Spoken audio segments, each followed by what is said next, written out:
Hello there and welcome to the final of the US Open, the year 2020. I'm joined here with Eddie Edwards, and of course we all know what's going on. Let's take a look there. 22 yards, they've played well, and so does Atlanta Param Veers, so they're locked in a battle today. Beautiful weather here, and let's take a look at the Param Veer first of all. Chris Gale, the universe boss. We've got Param Patel, Darkan Kumar Patel, Damian Ebanks, Wayne Parnell, Johnson Charles, Marquino Mindley, Gart Garvey, Stephen Taylor, Roland K2, and Evroy Dyer. 22 yards Sultan. We've got the likes of Trevon Griffith, Ahad Malik, Asad Ali, Ashmed Ned, Dane Pete, Christopher Barnwell, Kevin Sinclair, Jesse Singh, he's the captain, he's the man leading the ship tonight. Devendra Bishu, Sherfin Rutherford, and Andre McCarthy. The news out from the middle is that 22 yards have won the toss, and they've elected to bowl first, as they have done in the semi-final. The weather is brilliant sunshine here in Lauderhill, so no threat of rain. This is gonna go the distance weather-wise, and so we are all set. The umpires are Aditya Gajar and Jermaine Lindo. So here we are after the whole week of competitions. We're down to match number 15. And that is the grand final. I'm joined in the box with Eddie Edwards. And Eddie, as we look at 22 yards Sultan, they're having their last word of inspiration, last word of plans. And I'm pretty sure, having won the toss, electing to bat, they could come up with a plan that could see if it works. If you look in the background, the big man, universe boss, he could be one of the starters, along with it could be Darpan Kumar Patel, who could partner the universe boss. In fact, I see Johnson Charles will be the man to start today, and once they get to the middle, it will be T20 Cricket at its best, as the 22 yards won the toss, and they've elected to bat against the Atlanta Param Veers. Welcome and good morning, Eddie Edwards. Well, top of the morning to you as well. 22 yards, they feeling they would have won the toss and decided to field. And the Param raised the opening their count with, or opening the batting with, fresh out of the Sri Lankan league, the big man himself out of St. Lucia, none other than Johnson Charles. Yeah, didn't get among the runs yesterday, got 3, but I'm pretty sure there's another day for a cricketer to live on. And he's come out here with Patel, so it's gonna be a cracker of a game. 22 yards of quite likely would have, having won the toss, quickly decided that they'll bowl first. A plan that really worked for them yesterday, and it's just been over less than 24 hours. So they're gonna want to push on and play the same style that they did yesterday. And Ashmed Ned, it appears, is marking out his mark, and he could be the man to start here for 22 yards. So the sun has left us momentarily, and I'm pretty much sure, as you said, that it was a preempt decision, I believe, that winning the toss was going to be a situation that we're going to field first and put the opposition in to bat. Let them put some runs on the board, and we will be able to manage our bowling department, so let them score as less runs as they possibly can. Yeah, they took care of Somerset Cavaliers, one of the kings of the series. And why not? If that plan has worked, they have gone with the same method so far as the toss is concerned. And so we're just about ready to start. It appears Patel will be the man on strike, and Ashmed Ned, who's bowled very good in the series, he will start things off with 22 yards. So Darpan Kumar Patel, the right-hander, just putting on the gloves now. All that is done. Settles, awaits the arrival of Ashmed Ned, the youngster out of Guyana, on his way to bowl to Patel. Patel gets a delivery, looking to slash it down towards point. Didn't make contact on the ball, going through to the wicketkeeper, and he collects cleanly, and there is no run. So Ned picked up 2 for 17 yesterday. And relative to that, very, very good figures, Eddie. Yes, indeed. Here is Ned, just getting some moisture on his hands to grip the ball properly. As we watch, he's about to move into bowl to Darpan Kumar Patel. Looking to swing it down towards the mid-wicket backward of square. We didn't make contact. The ball just hit him on just above the right pad. So it is early going. Seems like, well, the sun has left us. No dark clouds hovering overhead. That's a good thing. Pushed out in towards the short goalie area. So Darpan Kumar Patel, his score in the series have been 13, 9 and 24.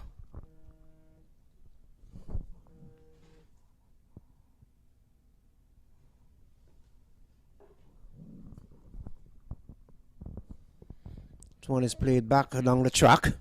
The wicketkeeper comes and does the fielding. Yeah, this has been a very tidy over from Ned. He's a quality spinner. We've seen him in the series already. And of course, would have played briefly at the CPL level. So, good exposure for the young man. And of course, having played at the West Indies junior level.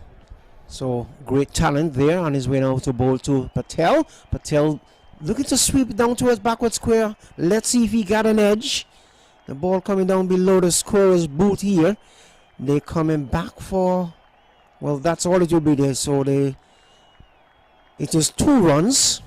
So no signal coming from the umpire. Yeah, great work here by Trevon Griffith. Saved a couple of runs. The ball, after going through a French cut, was running down to the fine leg boundary. But Trevon Griffith, very agile in the field, very fleet-footed. Wherever you put him, he's gonna save runs for you, Trevon Griffith.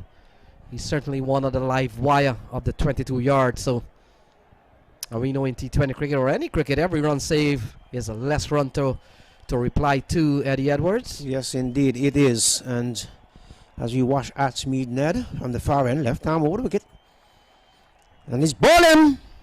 He was asking for that because just about every delivery that Ashmead Ned would have bowled to Darpan Kumar Patel, he was playing across the line, and it was only going to be a matter of time before he would have lost his wicket. And he goes comprehensively beaten and bowled by Ashmead Ned for 2 runs. Yeah, had no plan to Ashmead Ned. Never looked settled against the leg spinner. And so he goes with a big swipe, misses the ball. The light goes up on the stumps, and that means it's time for you to take a walk to the shade. It's 2 for 1. Good start here from 22 yards. Good start from Ned. As the big man, the universe boss, he walks out and he comes out here. And he batted brilliantly last night. And so along with Johnson Charles, 2 international West Indies player, Eddie Edwards, this is going to be a treat to watch. Yes, indeed, and the over comes to an end. So who's going to bowl to Johnson Charles? We'll just have to watch and see. So with these 2 players out in the middle, lots of experience, particularly from Chris Gale. Well, lots of T20 under his belt, a couple of hundreds as well. So it's going to be Jesse who's going to pick up from the southern end, and he'll be bowling to Johnson Charles. Yeah, Jesse picked up 1 for 17 in the semi-final. And will come into bowl to the aggressive Johnson Charles. Didn't get among the runs yesterday, got only 3. But you know, Eddie Edwards, a player like Johnson Charles, he's not going to continue to fail. Don't expect him to always make in the vicinity of 3 runs. His day will come. Could it come today? Well, today is the day that they're depending on him. Didn't need him much last night because they was pretty much always in the driver's seat. And the driver was driving well, and that was Chris Gale. So a packed offside field. Jesse has bowled well in this tournament. He has stayed on the 5th and 6th stump most of the time with good carry. And I want to suspect that could be the same mode of operation here towards Johnson Charles. And of course, he will have to adjust that to the big man, Chris Gale, being left-handed. But for now, Johnson Charles facing up to Jesse Singh. 2 for 1. Right arm over the wicket to bowl to Johnson Charles. Charles gets the delivery right outside the off and slaps it down towards cover. This will run away for 4. Easy as Sunday morning. Lenny. Yep, penetrating the offside field. Fielder giving it a little bit of dive. Might have been Sinclair there. And just couldn't hold on to the ball. So 4 runs off the bat of Johnson Charles. But it really penetrated a packed offside field. And Jesse Singh, as expected, still hanging outside the off stump in that occasion. Johnson Charles winning that little bit of battle here. Ball going through still the net. Must be having the whole of St. Lucia glued to the television set and rocking after that shot. Here is Jesse on his way to bowl to Charles. Charles gets the delivery that straightens up on him. Push it out in the cover, and there is no run. So the top 5 batters of the tournament so far. We've got Hemorrhage with 190 runs. Stephen Taylor with 139s. And Stephen Taylor does have a chance to get up to 190 if he comes good tonight. Hemorrhage, of course, with Somerset Cavaliers, they have been knocked out. And then Zishan Ashraf, he's gone also. It's 135 for him. Chris Gale is still alive in this series as he's batting out in the middle. He has scored 121 so far. And then man number 5, Kinar Lewis, 119 in the series. Jesse on his way to Charles. Charles with the slapped it down towards wide third man. So it's a single, has coverage on the boundary. So Charles goes up now to, he's 1. Well, he's actually 5. That lovely shot in his first delivery. That went to the boundary. Lenny. So the big man, number 333, batted extremely well last night. Got a 65. And really has been among the runs partially.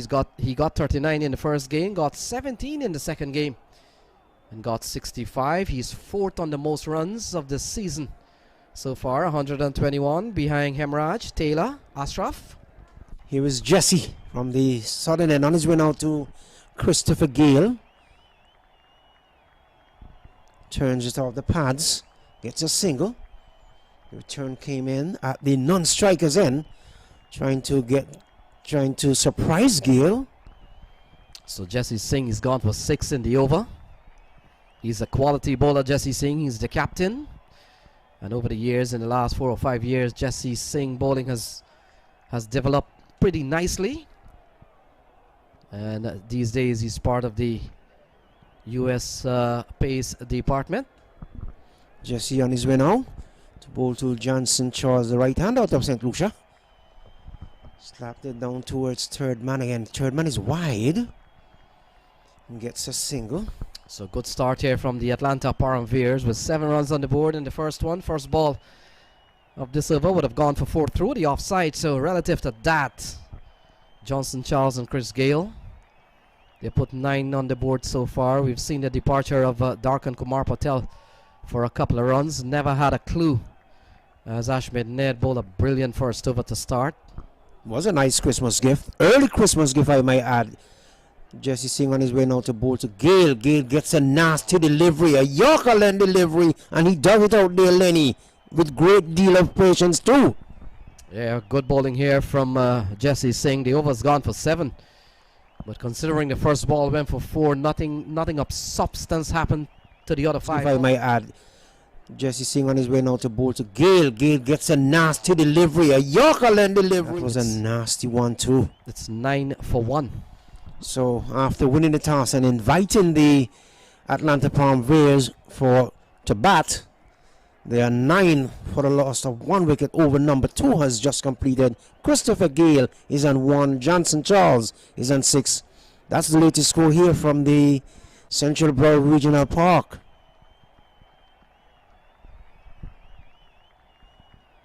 So Lenny, here comes a certain Mr. White in the commentary box just behind you, listening in very keenly. So Ned is going to continue, and the sun has disappeared just a wee bit. Looking to turn it down towards the final leg region. A little half style for the Peter, but not outside the umpire. So the quality bowling of Ashmed Ned continues. First of all, went for 2, but more importantly, got the wicket of Patel. Now he's bowling to Johnson Charles, a very attacking and a man who likes to play shots. Turns it off the pads. Gets a single, so 1 more to the total. It is 10 without for the loss of 1 wicket. And Eddie, the fact is, both of these teams would have met in the league stage of the competition. They come out of Group B, and they would have played game number 2, a game dominated by the Atlanta Param Veers, with 22 yards on that occasion, batting first and scoring 111 all out. Not a very good day for them. And in reply, the Atlanta Param Veers got to 114 for 4. Gale got 39. I think young Stephen Taylor had 41 in that game as well. So you think it might have been a psychological thing for them, though, to have won the task and asked the Atlanta team to bat first? It's always a bit of head-to-head advantage. Ned on his way out to bowl to Gale, leaving alone a delivery that pitched outside the line of the off stump. And the fact is, you've got to be careful with head-and-head calculations. Had this tournament been decided on not necessarily net run rate, and they would have gone to head-and-head, then 22 yards would have been knocked out early. That pass, Ned. Just going to scamper through just for an easy single. Just jog their way through. So it's early going yet. It is 11 for 1, and we're into over number 3, being bowled by Ashmead Ned from the far end. And Brampton Pacers, both of these teams, as we mentioned, are coming out of Group B. Atlanta Param Veers and 22 yards. Atlanta Param Veers heading the group. And coming into the last game, it was the Brampton Pacer on top. But by virtue of a big margin of win from the Atlanta Param Veers, they were able to go on top. And Brampton Pacers, they were pushed down. Ned on his way to bowl to Charles. Charles tucks it out towards mid-wicket. Just a single. So they're dealing in singles. The fours, I'm pretty much sure, are hard to come by at this stage, but they'll take whatever they can get now. Yeah, and if someone is watching and not too sure this is the U.S. Open, they might be thinking the West Indies is playing here, because we have Gale and Johnson Charles. Both of them are still in run for West Indies selection, so you might be thinking West Indies is playing here. That's true. So Ashmead there on his way out to bowl to Gale. And driving out towards long on. I don't think that the young man is under any pressure there to bowl to Christopher Gale. You think, Lenny? Well, we saw last night from Gale. He took his time. He worked the ball around. So that was his field, and it went for 4. So you can say Gale gets a 4. He gets into the 4 act. So Johnson Charles is 8. Gale is 6. 16 for 1. And we have seen the completion of over number 3. So Jesse Singh is going to continue from the southern end. And he'll be bowling to Johnson Charles. Yeah, we've seen 3 tidy overs here from 22 yards. They've played well. And they've picked up 1 wicket so far. So any day you would want to take 16 for 1 at the end of 3, considering look who's in the middle. There's no one else on the planet who has played better T20 cricket than Christopher Gale. And Johnson Charles, he's another attacking classy player. Jesse on his way now to bowl to the right-hander Charles. Charles just swinging away down towards the long leg region and into the boundary for 4. Jesse Singh guilty of over-pitching and straying down the line of the leg stump. And Johnson Charles, with his experience, just helped it extremely well and into the boundary board for 4. Yeah, there's no business going down the leg side for many reasons. Well, we saw one there. The batsman is going to paddle the ball. They're going to play swing shots, ball going down the leg side. And just in case they miss, it becomes a wide, so there's no benefit there. And then, of course, if it hits the pad, it's sliding down the leg side. Good umpires will not give a decision like that. So no benefit going down the leg side. Limited overs cricket. You've always got to be on maybe leg stump, middle off, or just outside off. 20 for 1. Jesse Singh. Here's the man in operation from the southern end on his way. Johnson Charles is the batter. Looking to turn it down towards mid-wicket. The ball ricocheting off the outer portion of the bat and find itself down towards third man. So a little bit of similar thing that has happened to Jesse Singh His first ball in both of the overs have gone for 4. But relative to that, I think Eddie Edwards, when you look at Jesse Singh, he's a USA product. He plays all this cricket in the United States. And he's playing 2 of the best in the West Indies, 2 of the best in the world. And we all know the exploits of Gale. And relative to that, he has kept them somewhat quiet. You can't complain. You can't complain with his bowling figure so far. He's still bowling in the power plays, and I would say Jesse Singh is bowling very good at the moment. And he's ready to bowl to Gale. Gale turns it out towards mid-wicket. Gets a quick single. So Gale is motoring here. He has taken off like a horse there out of the barn. Yeah, good throw from Devendra Bishu. And Devendra Bishu has played some smart cricket right there. He realizes that Gale has never been the quickest runner. So you've got to, once you get the ball and they're trying to run a single, you've got to target the end that Gale is heading to. So smart feeling there from Devendra Bishu. Could have been closer. So 22 it is to 1 Jesse. To bowl to Johnson Charles. Dropped on the pad. There's a loud appeal from Jesse. Jesse Singh not outside the umpire. And Jesse Singh seemed like he's a bit surprised there, Lenny. Yeah, might have been high. Probably heading down the leg stump too. So dropped on the pad. There's a loud appeal from Jesse. Defending champions Somerset Cavaliers have been dethroned. And they were knocked out by the same team feeling here. Jesse Singh and his boys, the boys in red. And Atlanta Param Veers, they got the better of US All-Stars. So here they are in the final 2, game number 15. And that will bring the curtain down in another successful Cricket Council Series. Paul throw the onside and it goes away for 4 off the bat of Johnson Charles. That was a ferocious shot. From the moment it left the hand of Jesse Singh, it went to the bat and then from the bat to the boundary. Good looking shot from Johnson Charles. Yeah, lovely shot. Jesse is trying to test the hooking ability of Johnson Charles, and Johnson Charles certainly has won that. And what we have seen over the years, and certainly in this tournament, Eddie, this wicket might not be that kind of wicket you want to test some of the top batsmen in. Maybe a local batsman. The pace of Jesse Singh probably will work, but not Johnson Charles. Not at all. On his way down to bowl to Charles. This will be 4 more.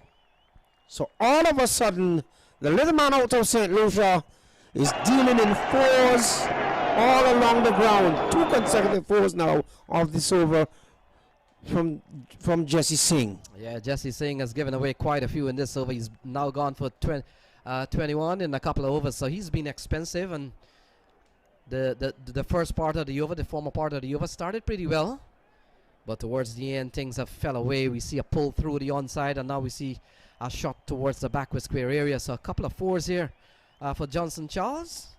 He has now struck 4 4s. He's up to 21. Gale is on 7. It's 30 for the loss of Darpan Kumar Patel. So this is, of course, the US Open 2020. We're in the 12th year of the competition, and this is the finals. So Dane Pete, it appears, has been given the ball, and a man who has played at the South African international level.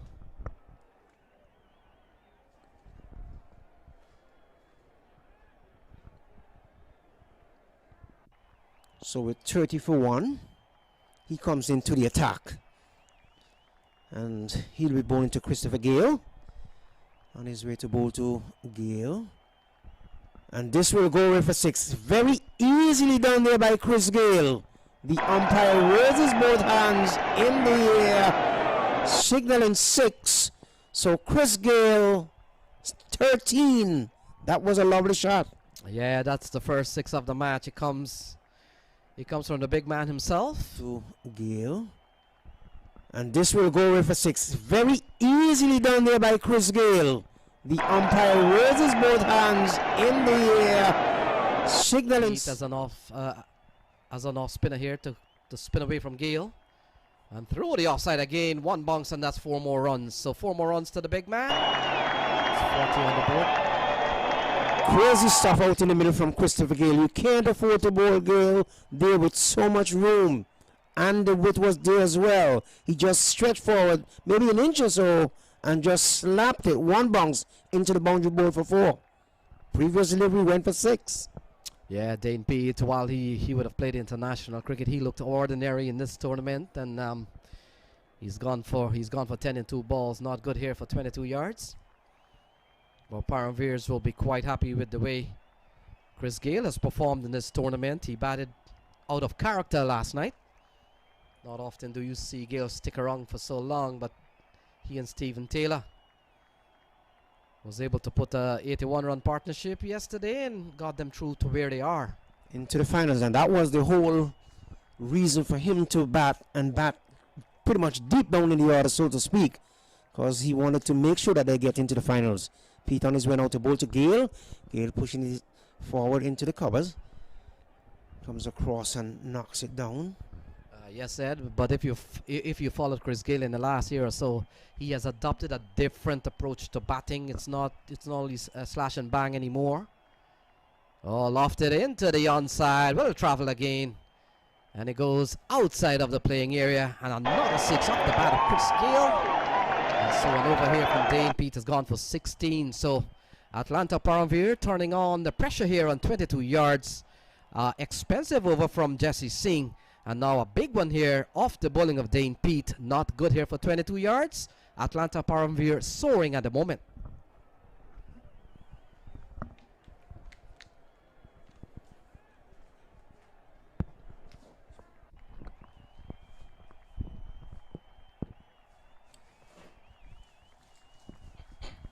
So a quick start as we welcome Lenroy to the box. Lenroy, they're going over 10 and over. Johnson Charles and Chris Gayle, are we watching West Indies cricket? Well, absolutely. Just want to say a fantastic good morning to all the viewers around the world, wherever you're tuning in from. We promise to bring you nothing but excited cricket commentary here from Central Bar Regional Park. It's the final of the US Open 12th edition, where we got the Atlanta Paramveer. They're playing up against a 22 yards team who has been playing some really outstanding cricket throughout the tournament, play as a unit, Lenny. And as you said, two very experienced batsmen, hard-hitting batsmen at the wicket, Chris Gayle, Johnson Charles. We know that they can get things going and get things going quite effectively.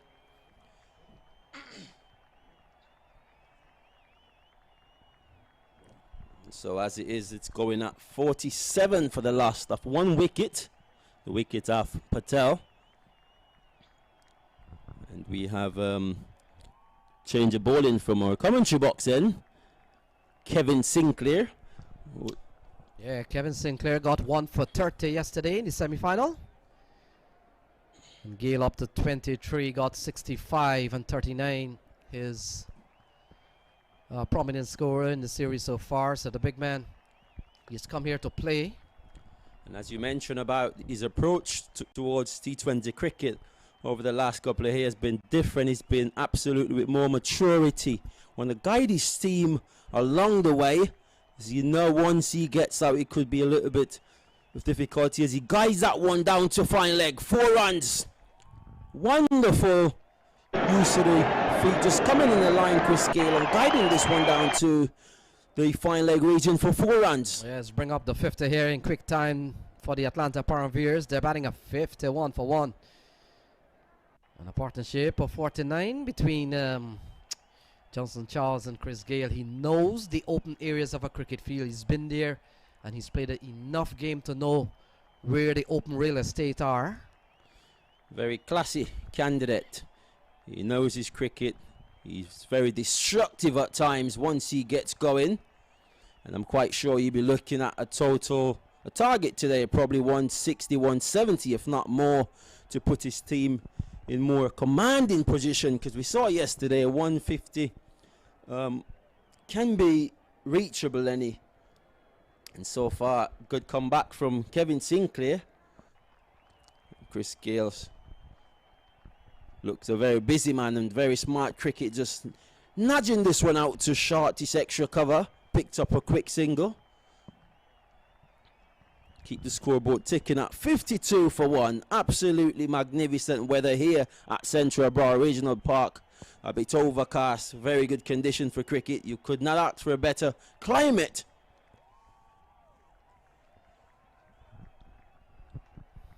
So the off spinner Kevin Sinclair One of 4 spinners in the 22 yards lineup. Yeah, Johnson just giving himself room to heave this one over the onside. But very smart cricket from Kevin Sinclair. Seeing Johnson pulling away, just followed him along his track. Oh, this could run away. This could run away. Chases on, and it's gonna get to the boundary. Down the square leg. 4 runs from Johnson. So they keep the scoreboard ticking. They're not really getting big maximum 6s, but for some reason in between they're getting the odd boundaries, and that's important. That all adds up, Lenny. Yeah, they're going at 9.3 per over, so that's a very good start in the first 6 over of the match. Both Johnson Charles and Chris Gayle have had a good feel of the ball coming onto the bat.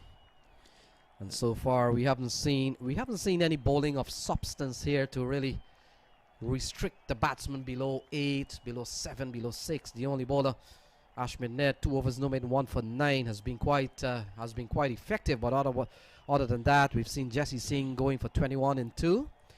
We've seen Dane Pete, who's gone for 16 and 1, and now Kevin Sinclair has gone for 10 and 1. As we see, it appears to be Asad Ali. Yeah, we know Asad Ali can get the ball to move back into the left-hander. A very effective bowler. And let's see if he's going to be equal to the task to the universe boss, Christopher Gayle, who looks to be in the party mood. It's the last game, it's the final. So he'll be trying to get his team off to a very good start and hopefully get them to a target beyond 160, 170. He takes a look around just to map where his fielders are. And in some circumstances, then it doesn't matter where they are, because Chris Gayle can be so destructive.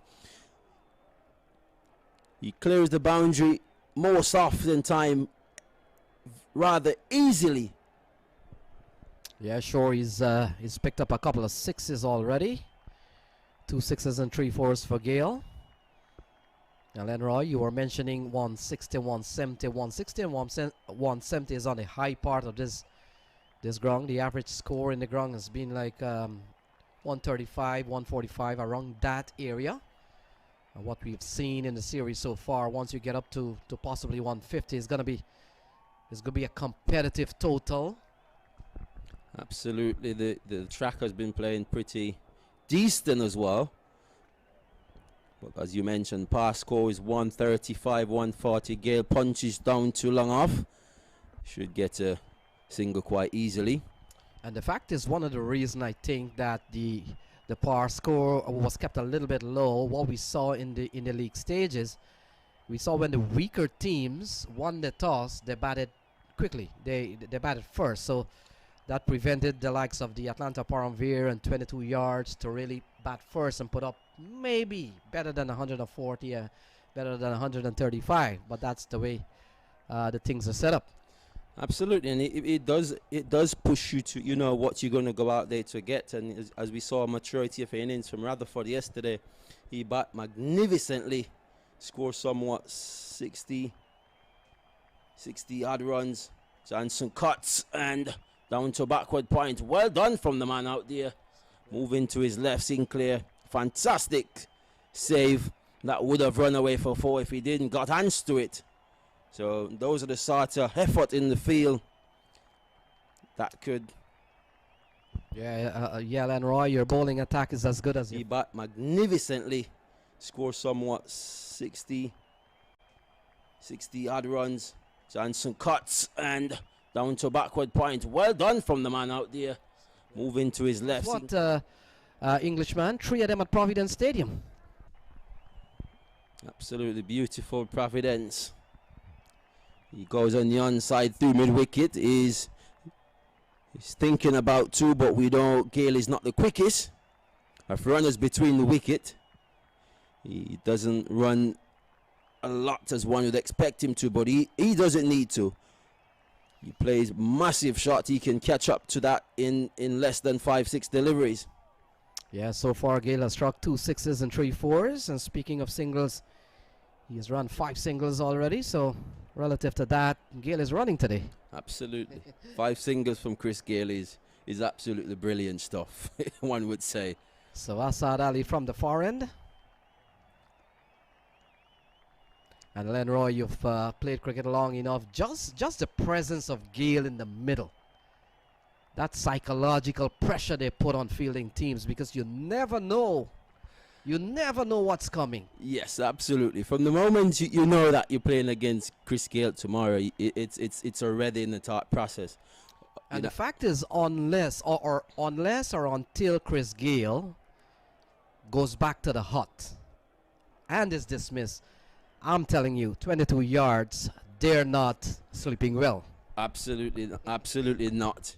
Because Chris Gale, just to think that Gale is at the wicket, me as a bowler running into him, I've got 6-7 things flashing across my mind. Should I pitch short? Should I get it up there? You never know with Chris Gale.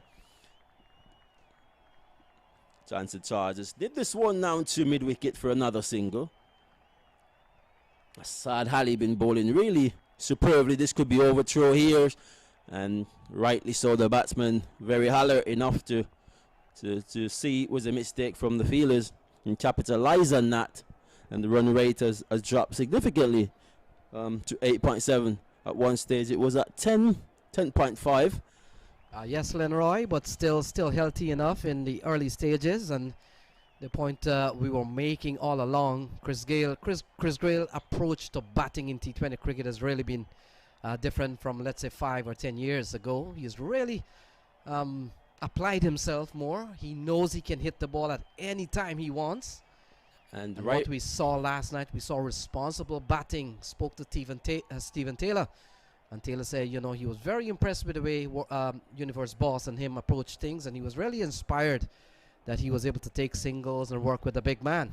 And absolutely, if you look at the analysis of the games that have been played so far, each time the Atlanta Param lose a wicket, it comes to like a collapse. They lose 3, 4, 5 quick wicket in quick succession.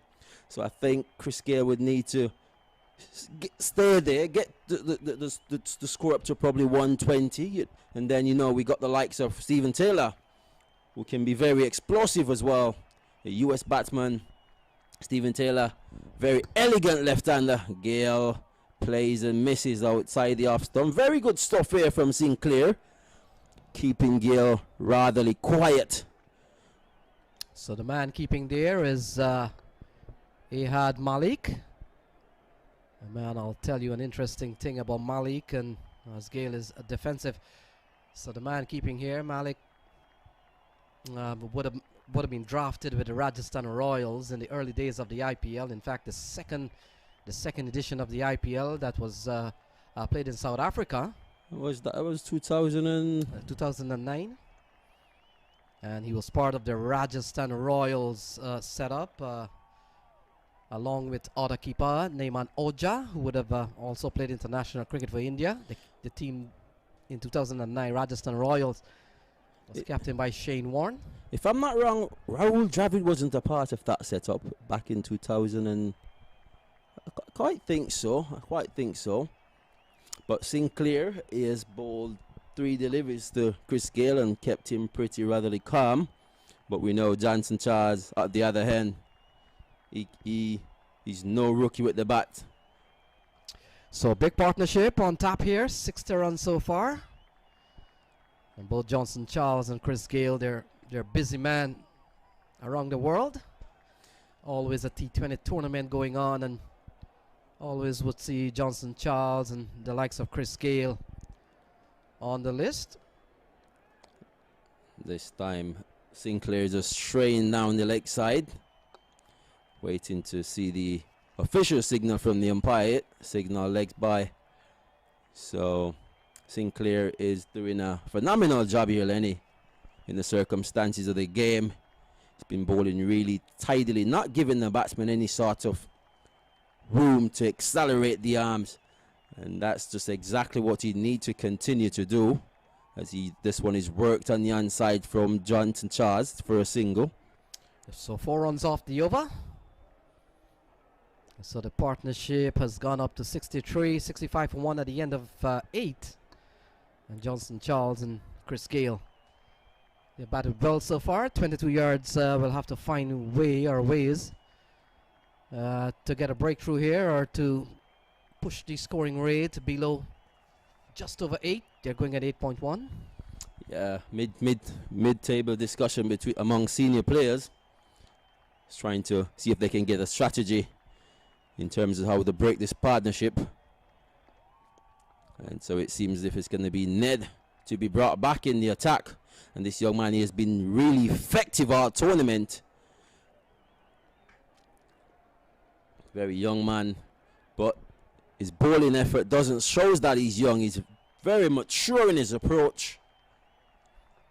And we want to see if he will continue to do thus that. He has bowled in 2 overs thus far, and he has picked up 1 wicket for 9 runs. And I'm quite sure he would love to get one of these big fishes.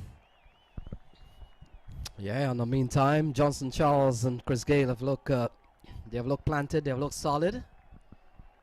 We haven't seen any spill in the field, so they've gone pretty well. I smell a big shot coming in this. Cuts and can't score. So that's really tidy stuff here from Ned. So Ashmed Ned, son of Gavin Ned, off spinner from Guyana, who would have played at the first class level over the years. And Gavin Ned, he's big into coaching in Guyana. He's one of the senior coaches around there. So essentially we'll have to say one of his better product. He will have to say, well, it's my son, Ashmed Ned. Absolutely. Seems he put in a lot more work into his son, and that's really good. You know, as a kid, you grew up watching your dad play cricket. You know, you'd want to follow his footstep, if not be better. And I think his dad has done a fantastic job in his development and his fundamental aspect of his cricketing career. Yeah, he's bowling to one of the best in the world still.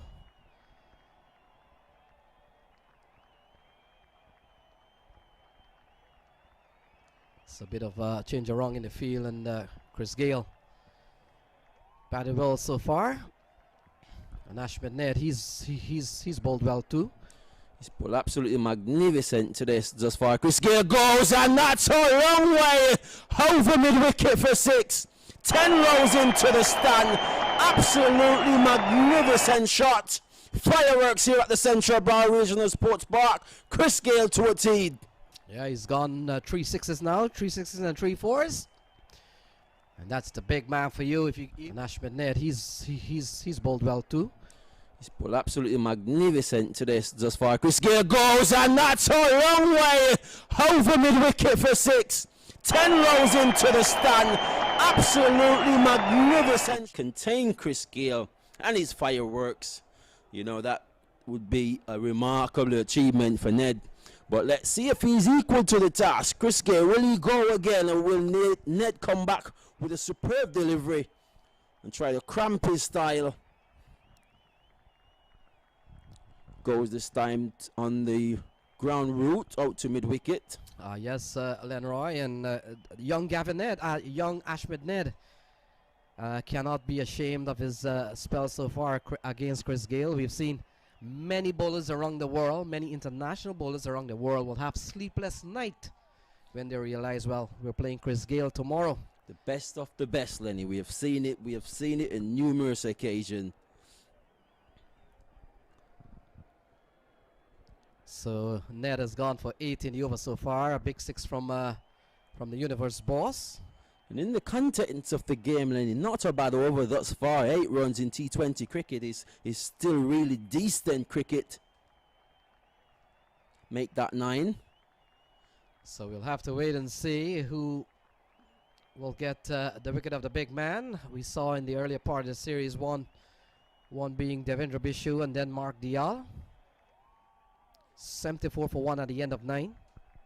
Well, I think, Lenny, in this sort of track, Chris Gale is not playing the shot to deliver to the best of his ability. If you looked at the one that he got from Bishu, he was bored, and he struggled against the spinners who was just bowling at a back of a length area and skiddy on to Chris Gale. He struggled with those sort of delivery, but once you pitch it up in his reach, and give him any sort of room, you will pay the full price of going for a maximum.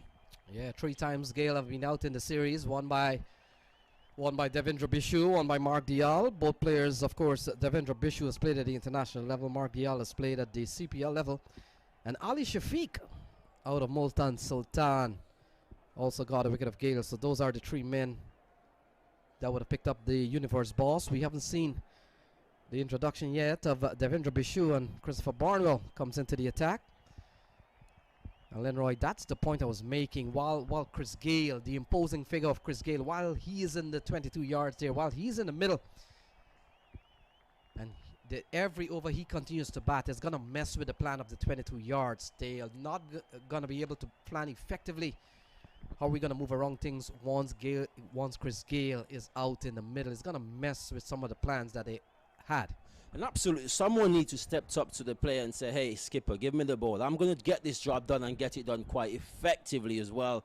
And yet, so far, we've seen, somewhat 5 bowlers in the attack, and none has really been effective and getting the job done in a manner that the captain would love to see, or the spectators would love to see. They have been under the par thus far. None have been really standout of the 5 bowlers that have been used.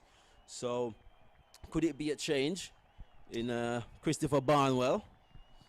Well, Ned has gone for 18 in 3, so he's the only standout bowler as Christopher Barnwell. He's gonna bowl some medium pace here.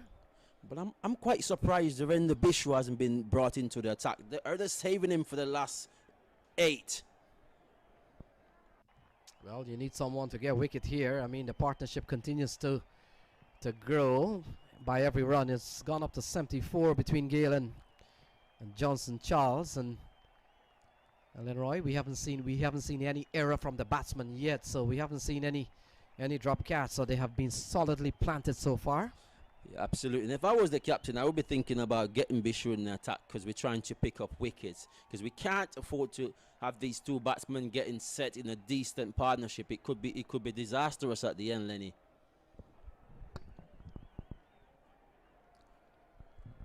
So swing and a miss here from Johnson Charles as Barnwell continues. And you're watching the championship game, the final one of the US Open 2020 season. This is game number 15, a truncated series this year. And it's between the Atlanta Param Veers and 22 yards Sultan. That's the first time either team are into the final. Swung away and has gone for a maximum from Johnson Charles. Yeah, the ball was in the vicinity to be swept away over mid-wicket, and Johnson Charles taking full advantage of the situation, and even this one over mid-wicket for an excellent 6. So very good going. The first time either team are into the final. Swung away and has gone for a maximum from Johnson Charles. Yeah, the ball was in the vicinity so I think this is the perfect time. We're going to see a flourish of boundaries to come, Lenny. Yeah, they've batted smartly, and what they've essentially done, every over that goes by, we see a boundary, and the rest, a couple of singles here and there. So they've really added it up to 8 and 7 and 8 and over. And a wide delivery way outside the off stump from Christopher Barnwell. So just to give one of our viewers out there tuning in, they're trying to figure out what's going on with the 22 yards. They've got somewhat experience. They've got the likes of Bishu. They've got Christopher Barnwell, as we know, played at the CPL level. We got Rutherford.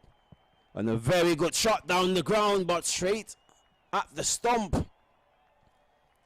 Yeah, that would have gone for 4, I tell you that. Would have gone for 4, but took the middle stump out of the ground. And so another run here for Johnson Charles. This is a solid partnership. 84 on the board, and we haven't seen any of the bowlers used so far, threatening any of these batsmen to get them out. And when it comes to restriction, they're still going at 8 and 9 and over. So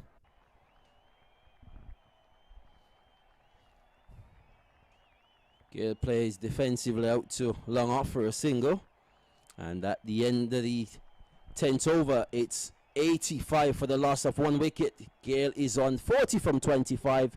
Johnson Charles 40 from 29, as we bring Audley into the commentary box for the very first time this morning.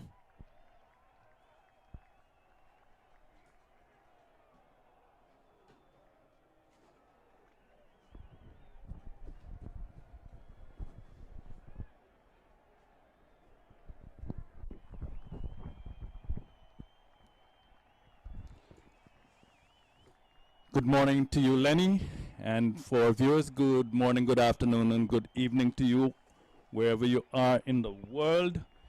It's the much anticipated day. It's the final of US Open 2020. And for viewers who are just coming in maybe for the first time, you may be wondering how did these two teams get here, but yesterday was the semifinals.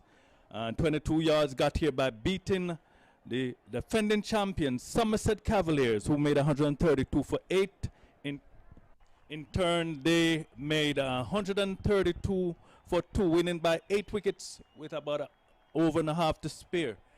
And also Atlanta Param Veers, they got here by beating the US All-Stars. They made 163 for 8, Gale 65. Man of the match, Stephen Taylor, 31, and picking up some 3 wickets. And the US All-Stars 144 for 7. Thus we have these two giants battling out for the championship trophy. So Sharfane Rutherford comes into the attack. He hasn't done much bowling this series. Pulled into the onside. And pretty interesting bowling so far, batting so far, Lenny. The first 3 overs went for 16 runs. The second 3 overs went for 40. They upped the tempo. But the next 4 overs went for 29, a bit of lull. But of course, with all 10 overs to go and all of 9 wickets, plus the universe boss, we can see the explosion at any time.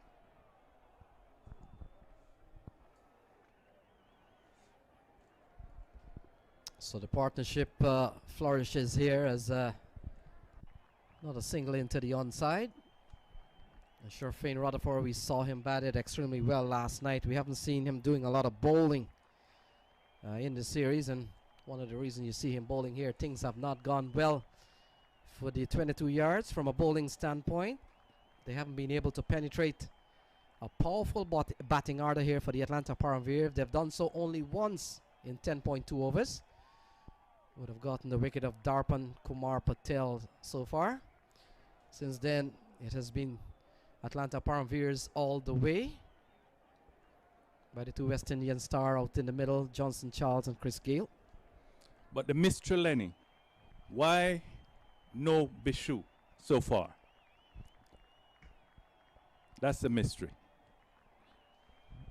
Yes, oddly, we've seen Barnwell and now Sharfane Rutherford. Both Barnwell and Rutherford has not done a lot of bowling in the series, and you've got a specialist bowler in Bishu. He hasn't been introduced yet. That was a lively ball. Rising one to the universe boss. Say, hey, boss, I'm here.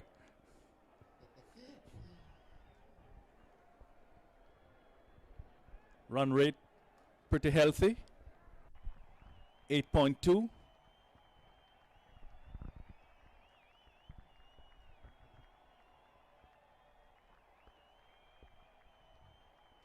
So Sharfane Rutherford trying a couple of angles. He went around the wicket, bowled a short ball to Gale. Now he's come back over the wicket. So far not been able to break through here. 86-run partnership. Now relative to that, this over from Sharfane Rutherford, and hasn't really gone bad. It's only 3 runs in the over so far, but still one more ball to go. Ball nudged into the square leg area. Could they be picking up 2? Well, they're running as if they'll settle for 1. And so 11 overs gone, 89 for 1. Very good over by 22 yards to at this stage to allow the Atlanta Param Veers to restrict them to only 4 runs in this over. That's a big victory for the 22 yards.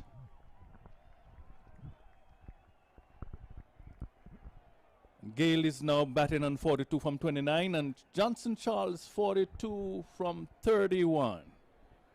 Partnership of 87 so far, Lenny. Yeah, solid start. The Atlanta Param Veers, they've only lost Patel, but you look at the partnership there, it's 87 healthy, heading towards 100. This is trouble here.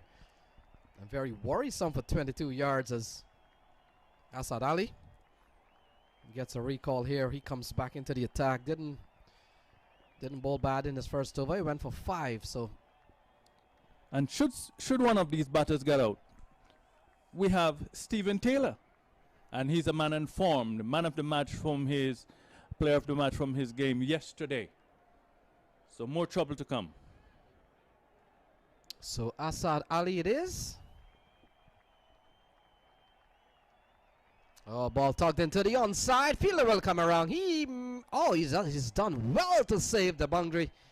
Saved a couple of runs. Sharfin Rutherford, he's been impressive in this series. He's batted well, and now look at that. A bit of great feeling here from Sharfin Rutherford. That ball had 4 written all over it. But Sharfin Rutherford made a very good save. Saved a couple of runs. Restrict the batsman to only 2. So Asad Ali it is. Oh, ball tugged into the onside. Fielder will come around. He's done well to save the boundary. Saved a couple of runs. Sharfin Rutherford, he's been impressive in this series. He's batted well, and now look at that. A bit of great feeling here from Sharfin Rutherford. Partnership 89. Oh, cut away by Johnson Charles. He goes up to Devendra Bishu. The man you were wondering why he hasn't bowled yet, and we're in the 12th over with a partnership of 90-92 with Gale and Johnson Charles out in the middle. And I guess that's the question on everyone. Or there must be some niggles that we weren't told about, because to have a international, a West Indian bowler, and you're in the finals, it's not like you're cruising through a group stage, and he has not bowled as yet. It's got to be that there's something not going too right with Bishu.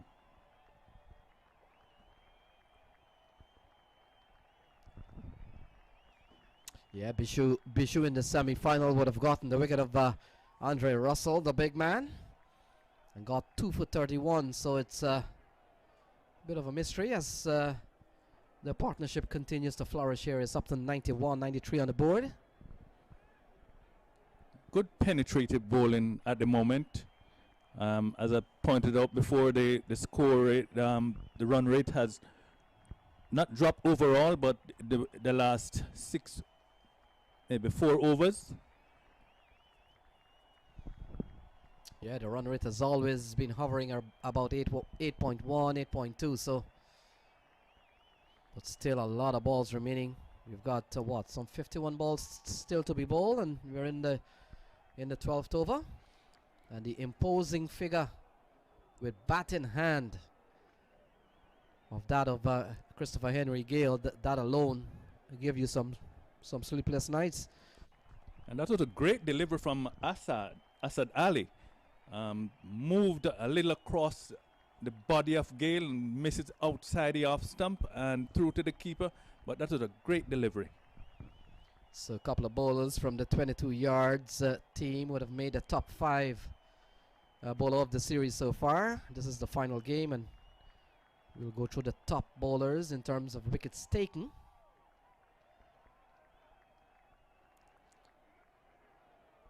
So this one has gone away again. So another 4 off the bat of Henry Gale. Pushes the score very close to 192nd for 1. And he's just a matter of 1 shot away from his 50. Has moved on to 46 from 31. Johnson Charles can also make the 50 with just a 6, just another US fantasy 6 maximum. So the top bowlers of the series, in terms of wicket taken, we've seen Wayne Parnell. Wayne Parnell at the top of the heap on 10, 7 of them in 1 match alone. We've got Rajesh Sharma, he's on 9. Devendra Bishu, he's playing here today, he's on 7. Damien Ebanks, he's playing 2, he's on 6. And Ashmed Ned, he's playing also, he's on 6. or great figures. And of course, all a few of those bowlers will get the opportunity to add to their tally. Yeah, both the likes of Parnell, Bishu, Ebanks, and Ned. So 4 out of the 5 will have a chance to get wickets here. Parnell stands at the top with 10 wickets. So this over has gone for 9 here from Asad Ali. And it's all because of his very outstanding figures. 4 overs, 7 for 12. That's some bowling figures in a T20 match. 4 overs. Yes, oddly, and we did meet a few people who, well, we did meet 2 gentlemen who says they got a 7 wicket in the US Open. Yes, we guess have to just check out the stats to see we can come up with figures from those matches. Yeah, show us the proof. 12 gone, 98 for 1. And there you go on your screen. Chris Gayle approaching a 50, and Johnson Charles himself on 45. What a display we've seen from the West Indian stars out in the middle. They're always hovering just over 8. This is a solid bit of display here from Gayle and Johnson Charles, and the big man Christopher Henry. He has come to play in Lauderhill. As Trevon, well, in fact, Sherfin Rutherford will continue, but so far 22 yards. Hasn't found a plan to dismiss any of these batsmen, and like anything else, oddly, could they be going a little flat with their body language and certainly their approach? You don't want that to happen. If that creeps in, then it becomes even a more daunting of a task, as Sherfin Rutherford will come in for his second over. And Rutherford has done some bowling at the T20 level, so certainly he's not a guest. And that one is struck down too long on. Picked up by the fielder down there. Only one this time. We moved to 99. It's a matter of a single or something. Made 100. How will they bring up the 100? Will it be a maximum? Will it be a 4? So far we've seen 4 sixes and 9 fours between Johnson Charles and Chris Gayle. Johnson Charles, he has struck 5 fours and 1 maximum. Oh, heading down the long line, just helped away. And that's glanced away by Johnson Charles. He goes up to 49, and that brings up the 100 here for the Atlanta Param Veers. 100 on the board in the 13th over. A wayward delivery from Sherfin Rutherford. And quickly pouncing onto it is Johnson Charles. He picks up another boundary, and that brings up the 100. Some more deliveries like that, and Johnson Charles will be doing that all day. Beautifully glided around the leg side here. Yesterday we saw a big partnership between Chris Gayle, but it was Gayle and Taylor. So Gayle is doing it again, but this time along with Johnson Charles, and he's on 49. Gayle is on 48. So 50 to Johnson Charles. 49 no more. Yeah, and the 100 partnership is also up. It's a 102-run partnership. He raises the bat. 50 for Johnson Charles, the West Indies player, the man that comes out of St. Lucia. Great batting. And so 50 to Johnson Charles. Good knock here for the Atlanta Param Veers. It's 104 for 1. Look at that in the 13th over. Yes, and I just want to give a shout out to Mr. Patel, the owner for the Atlanta Param Veers. He's up there right now, he's glued before his set, watching his side doing very well. So Gayle, as we mentioned, would have been dismissed 3 times in this series this year. 1 by Bishu, 1 by Mark Dial, and 1 by Ali Shafiq. Who will it be if he gets dismissed here today? We'll have to wait and see on that. Many have tried. So far we've seen 7 bowlers being used. No one has been able to break this big partnership of 103 at the moment. Maybe they could try the wicketkeeper too. 1 wide, signaled by the umpire. You know, sometimes some of these things do happen. Someone that has never bowled in a life, you have a partnership, and someone who, just bring him on, and guess what happened? They bowl such a bad ball and get a miss hit, and the person is out. So 44 balls still to be bowled. And from here on, I think it's going to be anything in the 170s because with 9 wickets, There it started. Just gonna be one.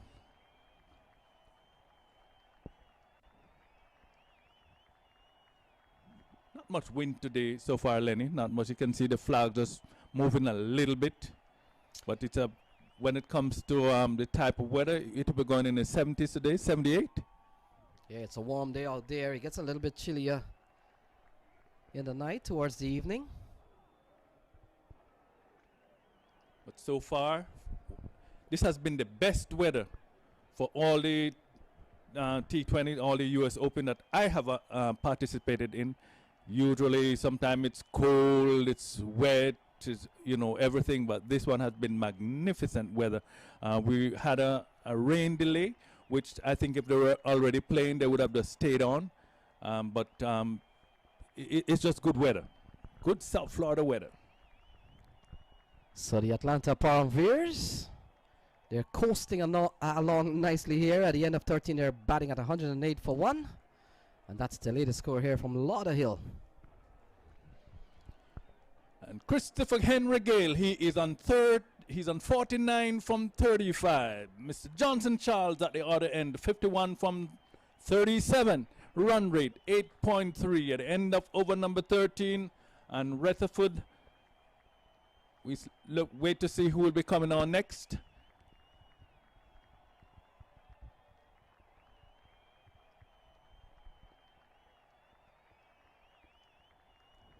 Having a little refreshment, a little drinks break, water break. And maybe a little message or two. Some observation that would have been. So in the semi-final game, Atlanta Param Veer, they posted 163. Got the better of US All-Stars, who fell some 19 runs short, oddly. And so 163, one of the high score of the tournament. We also saw 216 by Somerset Cavaliers as they hammered the hapless Punjab Blues. Yeah, there were among the better teams, of course, the favorites right here in the US Open, and they played like they were among the favorites. But in the end, in the semifinals, they fell short. So Barnwell comes into the attack. First over went for 11. And a partnership that has gone beyond the 100 mark. It's 106 to be exact. Johnson Charles, the first man to have a half century in this match. And the man on strike, they batted brilliantly so far. Atlanta Param Veers will be quite happy with the way things have gone for them, having been sent in. And this one is high in the air. He's offering a chance. Oh, Trevon Griffith has put it down. So the chance came in the 14th over. And what a way. So it was high in the air.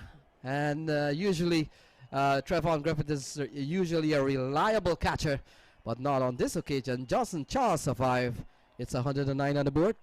It was so high, Lenny. I'm surprised that he did not bring the brain back down with it. But he camped under that ball.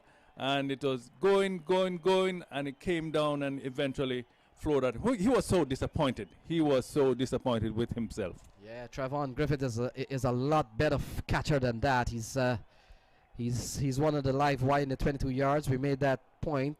He's a safe catcher, but that's how it goes. That's how cricket is played sometimes. Oh, this time he's taking the catch. So Trevon Griffith comes up with a catch this time. The big man will have to go for 49.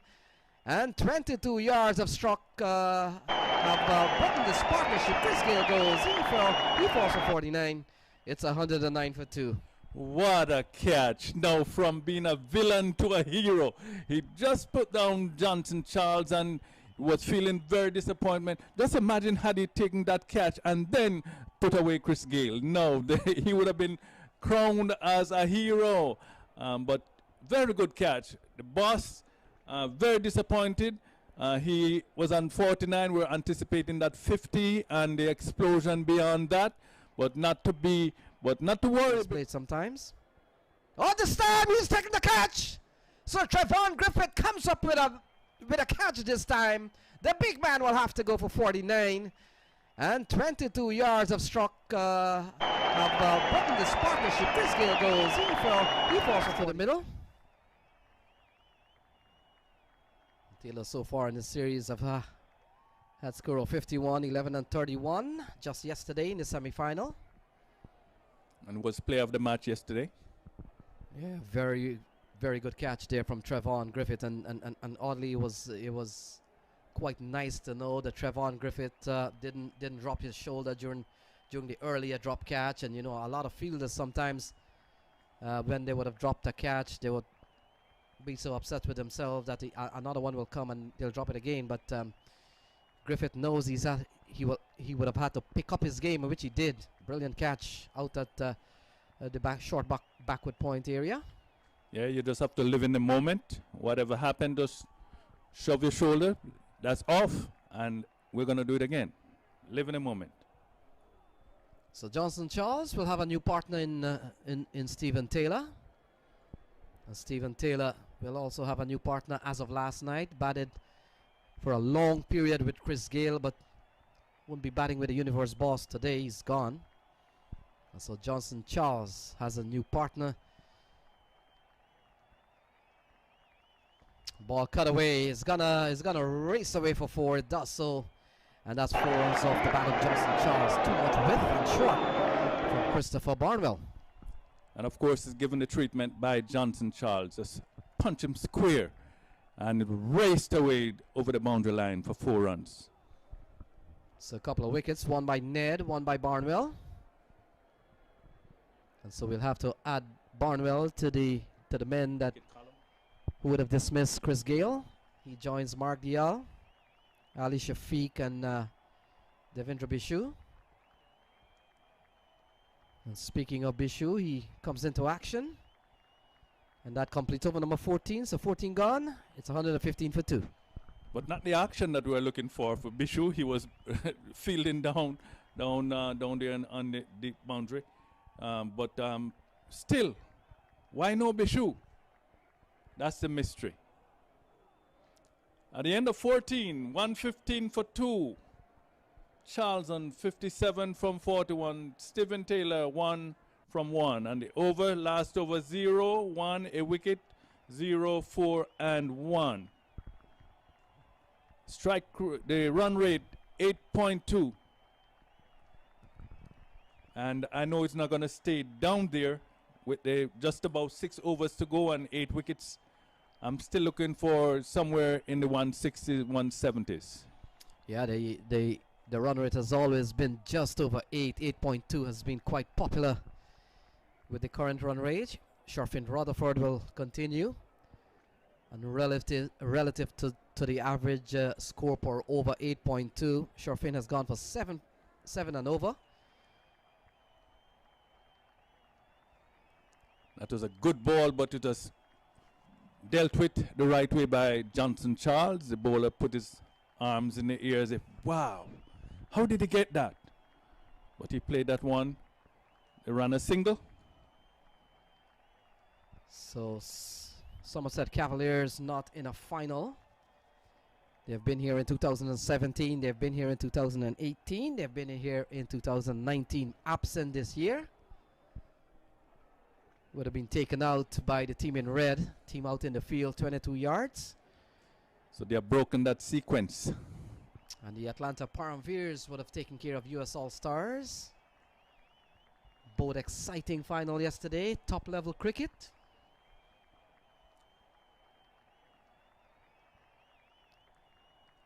Shot that one down in the ground. Ran out on the offside, but no chance of a single. So the elusive title of winning consecutive championship has eluded the Somerset Cavaliers. We've only seen one team to have done that, Trinidad and Tobago in 2011 and 2012. Men like Shazam Babwa, Adrian Ali, William Perkins, Magram. Magram, he was a youngster then. He came to that series, I remember. Yes, and he's given out, so Stephen Taylor goes caught behind. Off the bowling, a Shane Rutherford. It's 116 for 3. Oh, that's what one moves away. As a matter of fact, the ball went out on the offside, and Taylor tried to put back to that one. It caught the edge, and was it the wicketkeeper did the rest? The wicketkeeper did the rest. So the third wicket is down. They are now presently.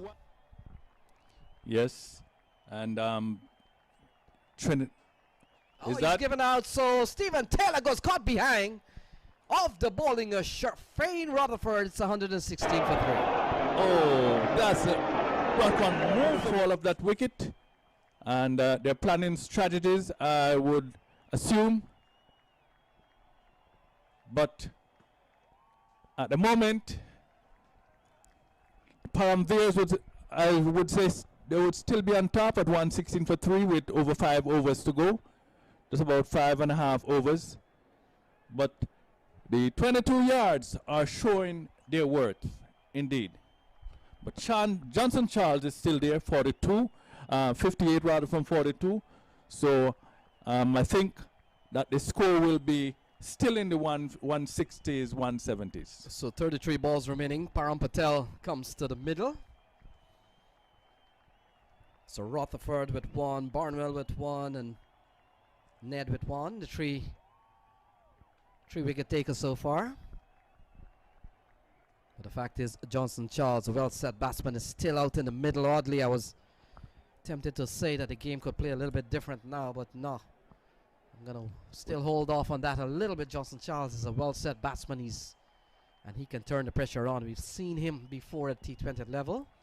Of course, T20, that one was a high ball. He chased that one, and it could be dangerous. Those are the balls that you leave alone, or else, next thing you're out when you could have gotten a wide for it. So we're still probably may see the likes of Damian Ebanks, Roland Cato. We saw played a couple of big hits yesterday, Cato. So Rutherford is generating some pace. So this one, a good slice on the ball. Protection out in the third man area. So can 22 yards try to pull the run rate down? I mean, it's not a runaway current run rate at the moment. They're hovering still about 8, which will give them 160, which is the kind of score that we saw in the semi-final yesterday. But less the better. Yes, Param Veers.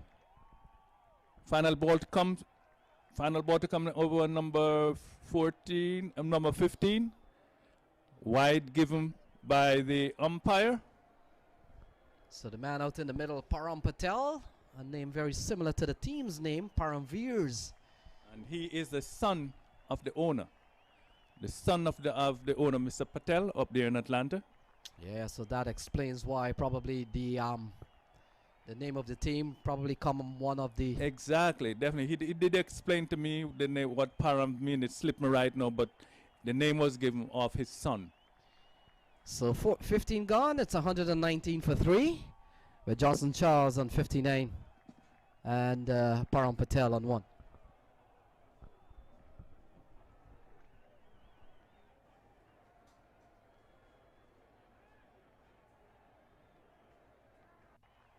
So we've got 30 balls remaining. Welcome back, Eddie Edwards. We've seen the departure of Gale and Stephen Taylor in quick time, but the man from St. Lucia, Johnson Charles, still is a big threat here to 22 yards. Anytime Johnson Charles is at the middle, don't really lick your chops. Don't celebrate until he's actually on his way back to the pavilion. Well, not actually back, but inside the pavilion, because the umpire might change his mind. So 119 for 3, and we're into just about to see the commencement of the 16th over, been bowled by Christopher Barnwell, the big man out of Guyana. So he'll be bowling to Charles, and Charles with his delivery, outside edge down to between the slips and third man and into the boundary board for 4. Good looking shot there from Johnson Charles, realizing that there is no slip. The slip coordinate is vacant, and he just opened the face of the bat and guided it away for 4. Lovely shot by Johnson Charles. Yeah, that is because Barnwell has gone wide. So Johnson Charles picks up his 8-4-1-6. Still 29 balls to go. Where will they finish up? Barnwell to Charles. Charles is flashing outside the line of the off. Some going down on one knee as if to say, I need some extra power to hit Barnwell over extra cover. Outside the off, some beaten. So, nice offer, nice attempt. Johnson Charles settles into his stance. Now, with the arrival of Barnwell, right arm over the wicket as he approaches. On driving. They're going for one. They want to come back for run number 2. Param Patel was coming down the track but had to send him back by Johnson Charles. So 27 balls remaining. The question is for Atlanta Param Veers, we'll have to wait and see how many Johnson Charles gets to face in 27, maybe half, maybe a little bit more than half, but you may want to think, and of course we know Param Patel can bat, but Johnson Charles will be the man here to probably dictate things. We know Johnson Charles pretty well, so as long as they turn the strike over, I don't think that it's going to be a problem at all. Just a matter of application on the part of those two. That one is out towards short mid-off. Brings the man wearing the number 13 jersey. So the batsman gets a single. So one more to the extra. 125 it is for the loss of 3. The Atlanta Param Veers. So Johnson Charles back in strike at the striker's end. Christopher Barnwell it is. Charles out toward mid-wicket. Just a single. So the sun has disappeared. So one more it is.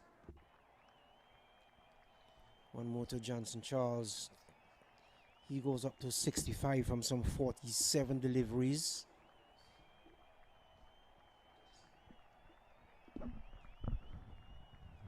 So it's 126 for 3. Slapped away. Finds Rutherford in the way. He picks up. The over comes to an end, and at the end of the 16th over, Lenny Archibald, the Atlanta Param Veers, they're 127 to 3 after an early start from Chris Gale and Johnson Charles. Only 127, not good thus far from 16. So a big partnership between Gale and Johnson Charles. 107 they posted. And we saw Stephen Taylor coming and flashing briefly. A ball that took the edge and went to Malik, the keeper. And so far we've seen Param Patel. He's used up, what, 4 balls? He's gone up to 3. And Johnson Charles with 24 balls remaining. We'll have to wait and see. But one get the impression that Johnson Charles is going to be the man here to accelerate the innings and really put Param Veers in the vicinity of probably 150, 24 balls remaining, so we can do the math. It's going to be a lot of speculation. A run a ball will give them 151. A little bit more than a run a ball will probably push the score to 165, 170 based on an 8 run per over run rate as what they have been currently going all inning long. So we'll have to wait and see. Sherfin Rutherford continues. So he's going to bowl to Param Patel. And Rutherford has bowled well. 3 overs, 1 for 18. So here's out on his way now to Patel. Patel slapped that over cover. The man is coming out the ball. Just Bishop takes the catch. So Patel goes. Lovely shot. That ball was in the air and traveling at a great rate of speed in the direction of Bishop. He came off the boundary, took the catch, and Patel will have to go. Yeah, good catch there from Devendra Bishu. Came, made good ground, held on to the ball with a dive, and that's the end of Param Patel at 127 for 4. Devendra Bishu taking a very, very good catch, and another wicket goes down here for the Atlanta Param Veers as we see Wayne Parnell He's coming out to the middle, 1 for 18. So here's out on his way now to Patel. Patel slapped that over cover. The man is coming out the ball. Just Bishop takes the catch. So Patel goes. Lovely shot. That ball was in the air and traveling at a great rate of speed. 10 times more. 127 for 4. The current run rate is 7.9. Just about 10 and over. Wayne Parnell enters the fray with 127 on the board. Johnson Charles is on 65 from some 47 delivery, and we are waiting to see the final explosion in the final overs from Johnson Charles and Wayne Parnell. So Rutherford gets a wicket, a big wicket that is.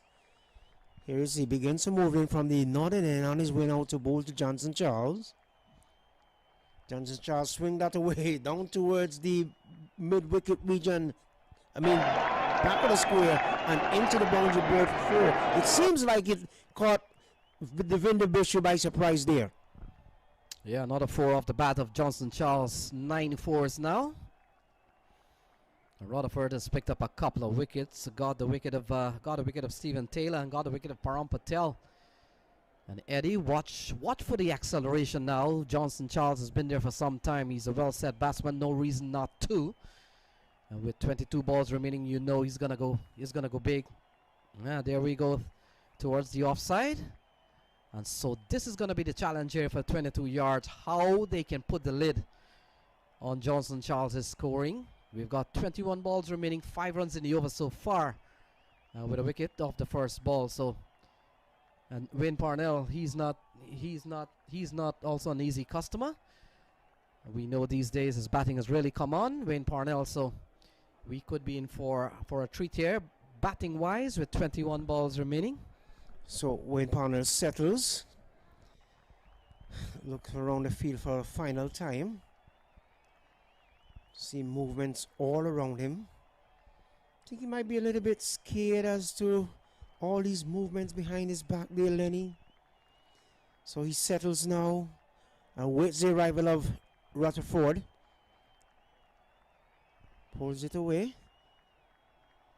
So just a single to Parnell. He's off the mark. Total goes up by 1 to 133. So Parnell in this series, he has not had a lot of batting opportunities. In the meantime, he would have scored 12 and 2. So certainly hasn't been out in the middle for too long. And we've got 20 balls remaining, assuming Johnson Charles will probably face 10. He may face 10, we never know. But Johnson Charles could be the man here to really push the Atlanta Param Veers into a total in which they'll be comfortable defending. We saw anything over 140, 150 is going to be a competitive score on this wicket. Rutherford on his way now to bowl to the right-handed Charles. Charles gets a little bit, swing it away. Bishop is on the way, takes the catch.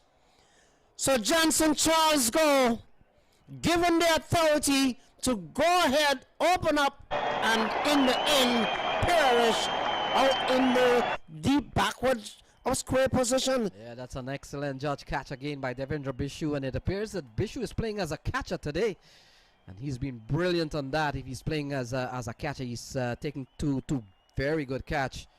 And the danger man, Johnson Charles, goes. This is a good wicket. It comes at the right period here for the 22 yards, and with 19 balls remaining, we'll have to wait and see how the game plays from here. But big fish goes. And Johnson Charles, he walks back to the shade. Well, Parnell is still out there, so anything can happen. We'll just wait and see who is going to join him. 150 is going to be a competitive score on this wicket. Rutherford on his way now to bowl to the right-handed Charles. Charles gets a little bit, swing it away. Bishop is on the way, takes the catch. So Johnson Charles go, given the authority to go ahead, open up, and in the end, perish out in the... And now Roland Cato, we saw he has a very good strike in his hand. We saw him yesterday belting a couple of sixes, and he seems to be a quality youngster, having played at the West Indies youth level. But the action shifts to Wayne Parnell with 19 balls still to be bowled. Rutherford it is from the top end. Parnell is beaten outside the off stump. So Rutherford has come back here and gotten some 2 quick wickets. Valuable wickets, I might add. Yeah. So the over comes to an end, Lenny. Yeah, Sharfay Rutherford, he finishes up 3 for 24 off 4. Very good bowling figures considering. He's picked up wickets. He's kept the score to 6 runs and over. And you can't ask for anything better than that so far. It's 133, 18 balls remaining. So we'll wait and see who does Jesse turn to. Well, I don't think Jesse has much choice. He might have to take the ball and try and stop the hemorrhaging. And he's going to do exactly that.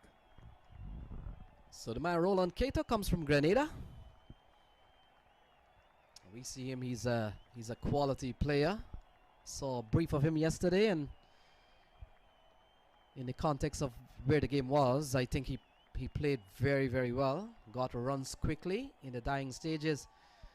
And now Jesse Singh comes back for his might have been his 3rd bowling spell. With a bowled 1 and came back and bowled 1, but he's bowled 2 for 21.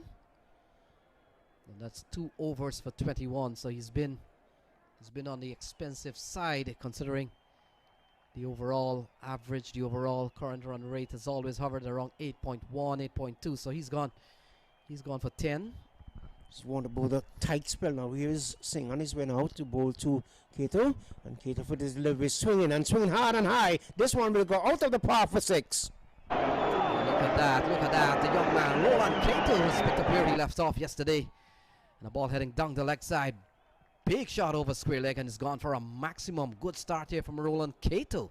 And if 22 yards Sultan are going to stand a chance to win this game, they will have to bowl better than this. They will have to keep the ball in the park, not out of the park. So 139 for 5, 17.1 gone. Cato must be saying, I come in at a very crucial and delicate situation when my team needs runs, and I'm going to put the runs on the board and leave it up to Jesse Singh and the 22-yard team to beat us. Here's Singh on his way. Right arm over the wicket to bowl to Cato, and Caton again. Flicks well. So Sinclair takes another catch here. In fact, another catch for 22 yards. And Roland Cato goes 1-6 and then out, 139 for 6. Well, looking at the monitor here, it was a blind spot, so I actually thought that it would have gone for 4, but in the end went into the hands of the man in the deep, and Roland Cato will have to go 139 for 6, 17.2 overs gone. And Jesse Singh has picked up some 3 for 27. So it is all happening here, Lenny. Jesse Singh is bowling at 1 for 27 and 3. So we'll await the new batsman. Roland Cato is gone. So him to beat us. Here's Singh on his way. Right arm over the wicket to bowl to Cato, and Caton again. Flicks well. So Sinclair takes another catch here. In fact, another catch for 22 yards. And Roland Cato goes 1-6 and then out, 139 for 6. Well, looking at the monitor here, it was a blind. Resumes here, it's 140 on the board. Yes, it is. 17.3 overs gone. So Parnell goes up by 1 to 2. Current run rate is 8. So they're going to have a conference? Yes, they are going to. It's always curious on my part, Lenny, to wonder what they're talking about. I would like to know what they talk about in situations like those. So we've got 15 balls remaining. Garvey, both batsmen out in the middle are our new batsman. Parnell has only been there for 3 balls. Singh on his way out to bowl to Garvey. Garvey flicks it in the air. Out towards wide mid-wicket. Just a single. So 22 yards have really fought back in what we've seen. Let's look at the fall of wickets. First wicket fell at 2, second wicket fell at 109. So what a That was a big partnership between Johnson Charles and Chris Gayle. And then third wicket fall at 116, fourth at 127, 5 at 133, and 6 at 139. So you can really see from the fourth wicket of 127, they've made a couple of inroads up until what it is now.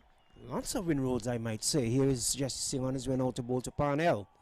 Parnell is looking down towards the point region. The man coming across his Chevron Griffith. He picks up, but can prevent the batsman from getting a single. So 17.5 overs gone, Lenny.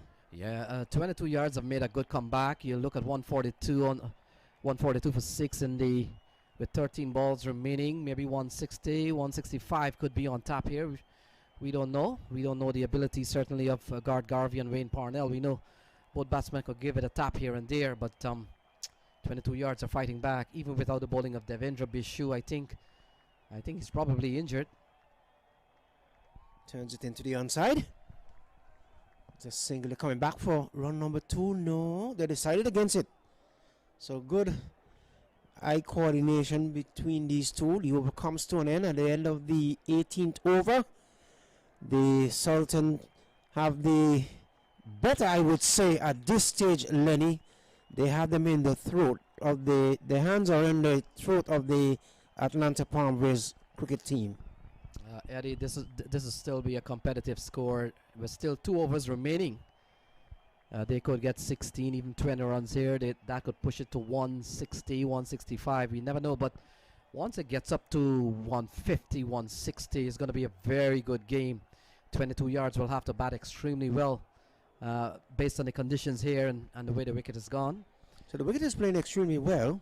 So while we haven't seen the bowling of Bishu, and I'm pretty sure that he's probably injured, but he has come in and take 2 brilliant catch, and so his catching has really contributed to what it is with 6 wickets down. So Barnwell is going to bowl over number 19, and let's see if it is a good decision by Captain Jesse Singh to bring Barnwell from the northern end, because you and I know, Lenny, the penultimate over can be more disastrous than the final over. So Barnwell, 3 overs, no maiden, 1 for 26. So he's gone just over 8 per over in his spell so far.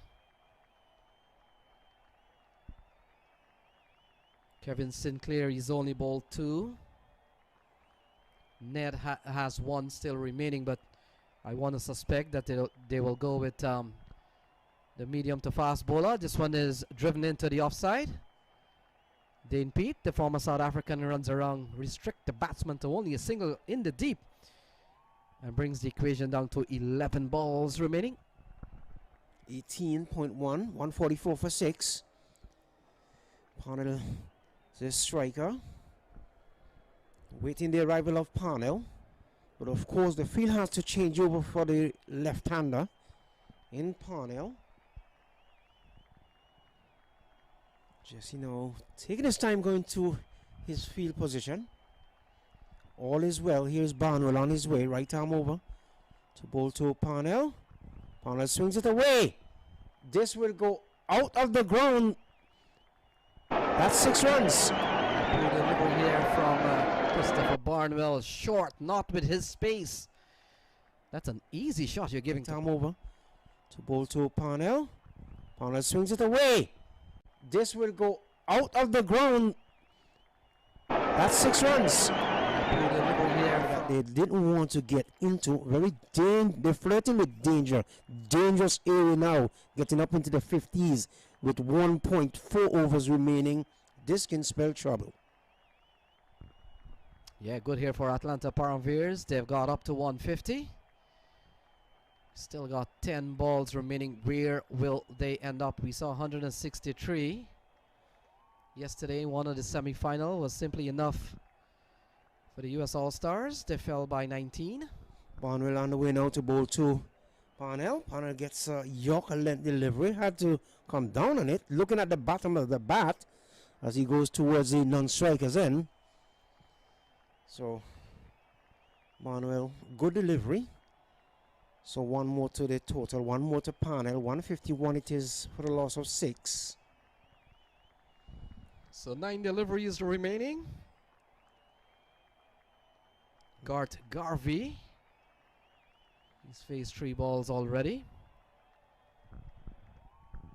And this way Barnwell to Garvey. That's a wide delivery. Way wide. And it's signaled and called by the umpire. So 152 it is for the loss of 2. So that's the The loss of 6, I'm sorry. Aditya Gajar, the umpire. A small man, along with Jermaine Lindo, the taller of the 2 umpire. So Barnwell going around the wicket. For Cato, slap that over, cover and wide long off.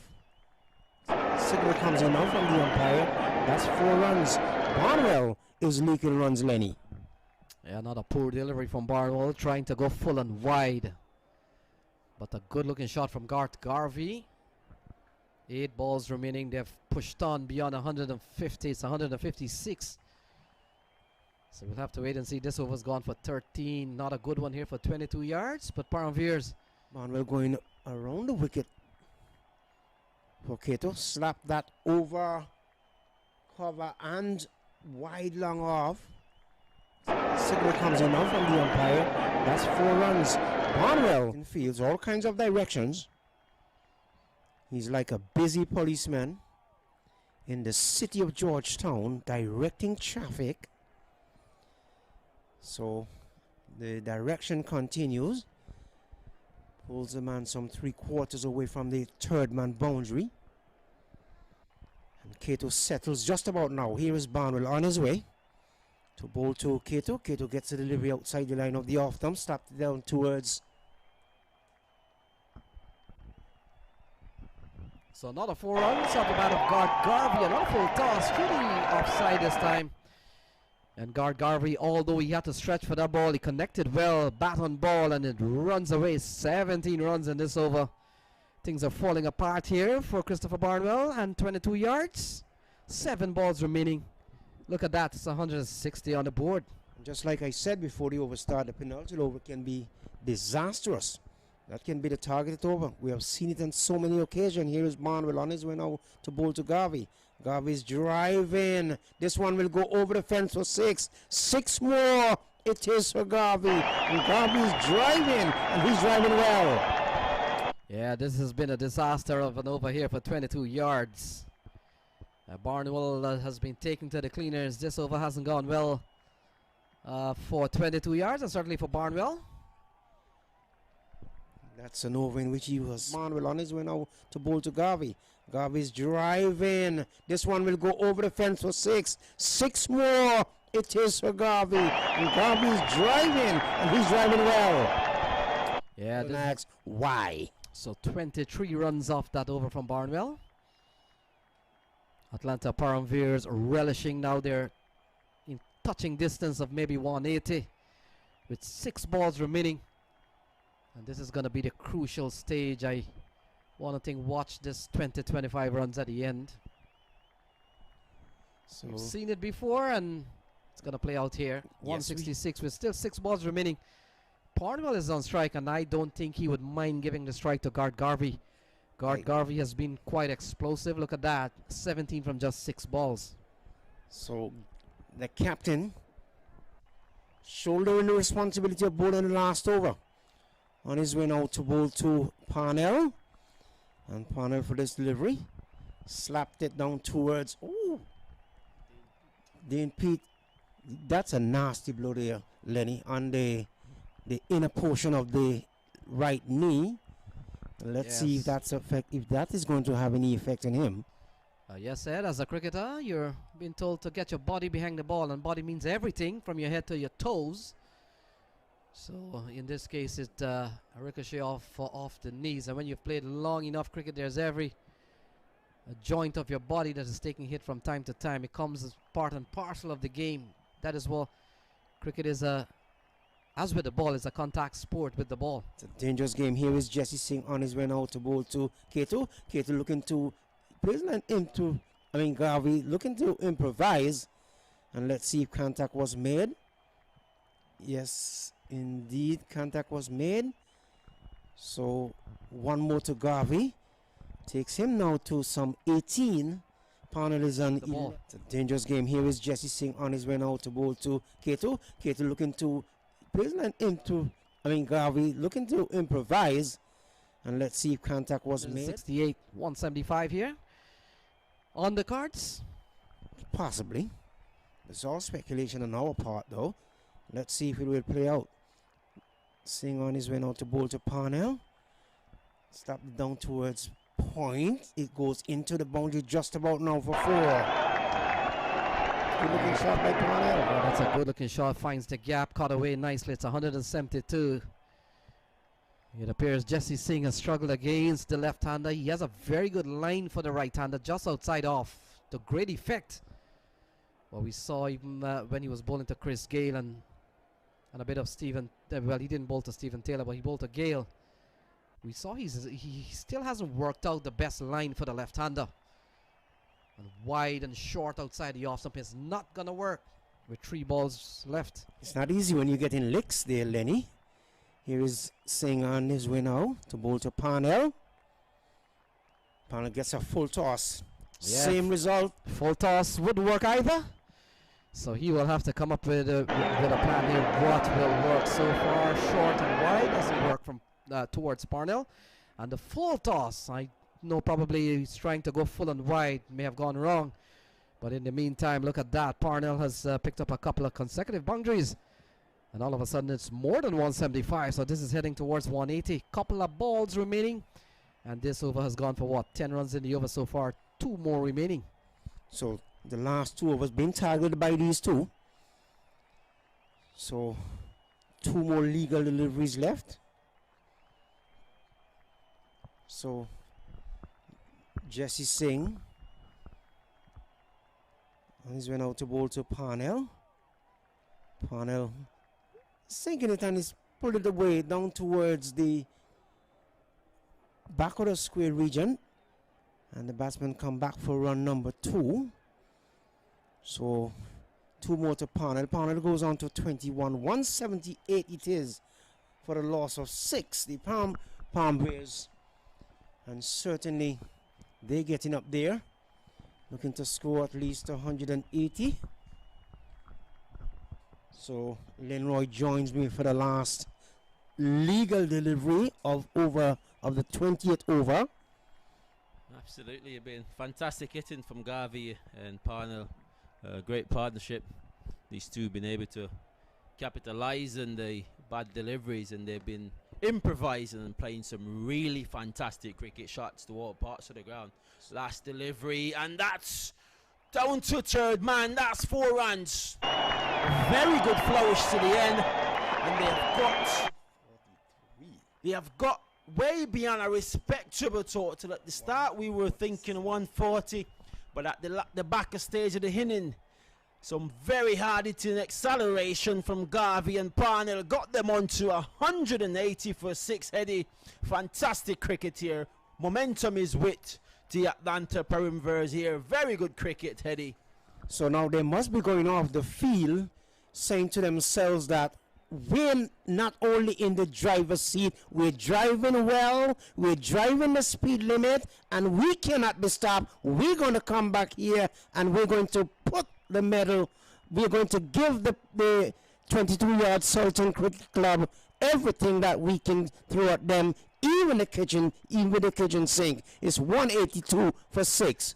So Mr. White is going to give you the batting lineup. So earlier we saw Patel didn't get really going. He got 2 from 6. Johnson Charles, a magnificent 70 from 50 delivery.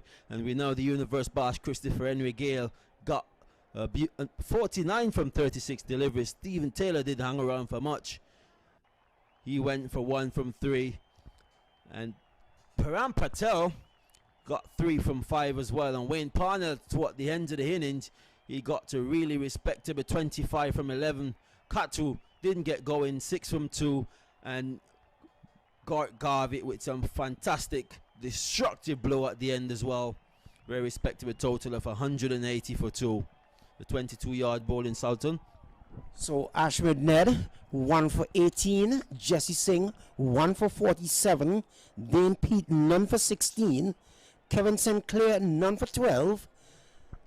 Asad Ali, none for 14. Christopher Barnwell, 1 for 49. Shane Rutherford, 4 overs, no maiden, 3 for 24. It gives you a total of 182, which means that the 22-yard Sultan Cricket Club, they will have to score 183 for victory.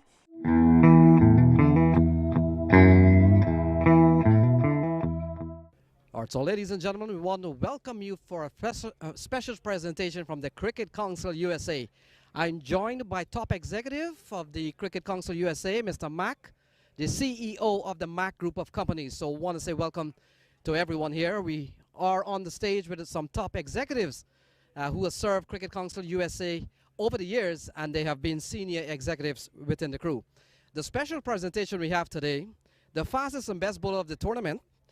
The award will go to someone special here today. We've seen a lot of good fast bowling in the series. We saw the likes of Jesse Singh. We saw Wayne Parnell. We saw Ali Shafiq. We saw some really top-class fast bowling from Runsford Beaton. But in the end, ladies and gentlemen, it's our privilege and pleasure to announce to you the fastest and best bowler of the tournament award goes to Muhammad Ali Khan, and as CEO of the MAQ group of companies, MAQ has decided to give him, as a gift, 1.5 acres of land near Disney World for his performance here, not only in this year's tournament, but certainly he has been around U.S. Open cricket for some time. So congratulations to Ali Khan, and we will now get the presentation going. So that's the 1.5 acres of land close to Disney World, and we want to say congratulations to Ali Khan, IPL player and CPL player. Congratulations, Ali. All right, so that concludes our presentation. Thanks for watching. We've got the second innings to go and the final to be concluded. Thanks for your time.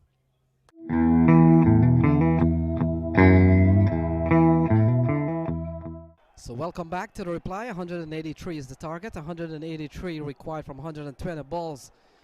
Asking 9.1. This is going to be a tough one here, but a good batting lineup supported by the 22 yards. Welcome back, Lenroy White.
Good afternoon again. Welcome to the chase of the by the 22 yards, replying to 182 that was set. So Dyer, we saw last night, got one for 29. Malik is the man on strike, a man who has been part of the IPL. And Dyer is been very effective. So ball pulled into the onside, didn't time it well, but would still run away for 4. So that's a good-looking shot from Malik, and Lenroy was making a the second edition of the IPL, the tournament held in South Africa for the Rajasthan Royals. While of course I'm not too sure if he played any game, but he was part of the squad, the team captained that year by Shane Warne. We know what he's capable of. He's a very attacking batsman as well. And we speak of Dyer. Each time he gets the ball up in the right area, Lenny, he's very effective, but for some reason he continued to bang the ball in the wicket short, and that, you know, if you're a fast bowler, you're seeing you getting reward with the ball pitching up. No need for you to bang it in the wicket. And we know that he's very experienced. He traded his cricket in Atlanta. Very good bowler. He's gotten among the wickets down there for his club. Would be quite happy with the kind of score that has been posted on the board for him to bowl at. Very comfortable score for bowler, I would say. Absolutely. The nature of the game. Oh, that's a very good flick on the onside over mid-wicket. Running away to the boundary for 4 runs. Excellent shot. Dyer straight into the pad of Malik. He just timed this one extravagant over mid-wicket for 4 runs. Very good start. Lenny? Yes, Malik. Malik is a quality player. And a man who certainly will have to be some of the top heavy lifters here for 22 yards. They bat very deep, but they'll need a good start. They will need to keep up with a run rate that is about 9 and over. So the action continues. Better delivery there from Dyer. That one swinging into the right-hander, a fraction. So you did say they got to keep up with 9, but they're above that at the minute. At the end of the first, it's 10 without loss. Javar Griffith yet to face a delivery, and we know that he likes to play shots as well. Well, Trevor Griffith will have to get another big score of the season. He got a 50, but has fallen away. He's picked up scores of 11, 6, and 16. So he will need a big score today. And so Stephen Taylor has been given the ball. So spin early here on Trevor Griffith. He's a talented batsman, but with that talent, he will have to produce runs here. If 22 yards is to get across the line, a big score posted by the Atlanta Param Veers, 182. And so they'll essentially will have to go almost 9 and over from here on out. Absolutely, and the top 4 would need to deliver. We saw yesterday by Rutherford, he played a blinder of an innings, and if there need to be on the winning side this afternoon, he needs to continue in that momentum. And also is Andre McCarthy. He needs to deliver the goods today if they're going to come out on top. And a very good start down there from Parnell. The batsmen are looking for 3, but very good work by Wayne Parnell restricting that. And Stephen Taylor starting down the leg side. Yeah, he got 3 for 26 yesterday, the off-spinner Stephen Taylor. Very versatile cricketer, played under the US national team, junior and senior, as a keeper. And now these days has been doing a lot of off-spin bowling. Very talented and versatile cricketer Stephen Taylor. He's been part of the US national setup for a long time, since he was 15 years old. Absolutely, a very smart candidate, Stephen Taylor. Very smart cricketer, and I've watched it throughout the years. Stephen Taylor and Trevor Griffith, they have some big rivalry going on.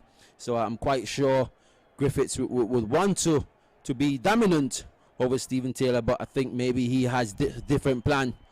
Stepping away to the onside, but wasn't able to get the acceleration on the shot there, Malik. Yeah, this has been a good over for Stephen Taylor. Remembering they're defending pretty much 9 and over, so far this half of the over has gone for 4. 2 and a couple of singles. Trevor Griffith. Easiest one on the onside. They run the first one very fast. They're looking for 2, but Parnell picks up and return to the wicket keeper. And the nature of the game, it changed significantly of the last 5 over in the Atlanta innings. They've got 63 of the last 5, and that's really good batting and really good momentum with them. Work this one on the onside is Malik. Picked up a single. Stephen Taylor trying to get the job done here.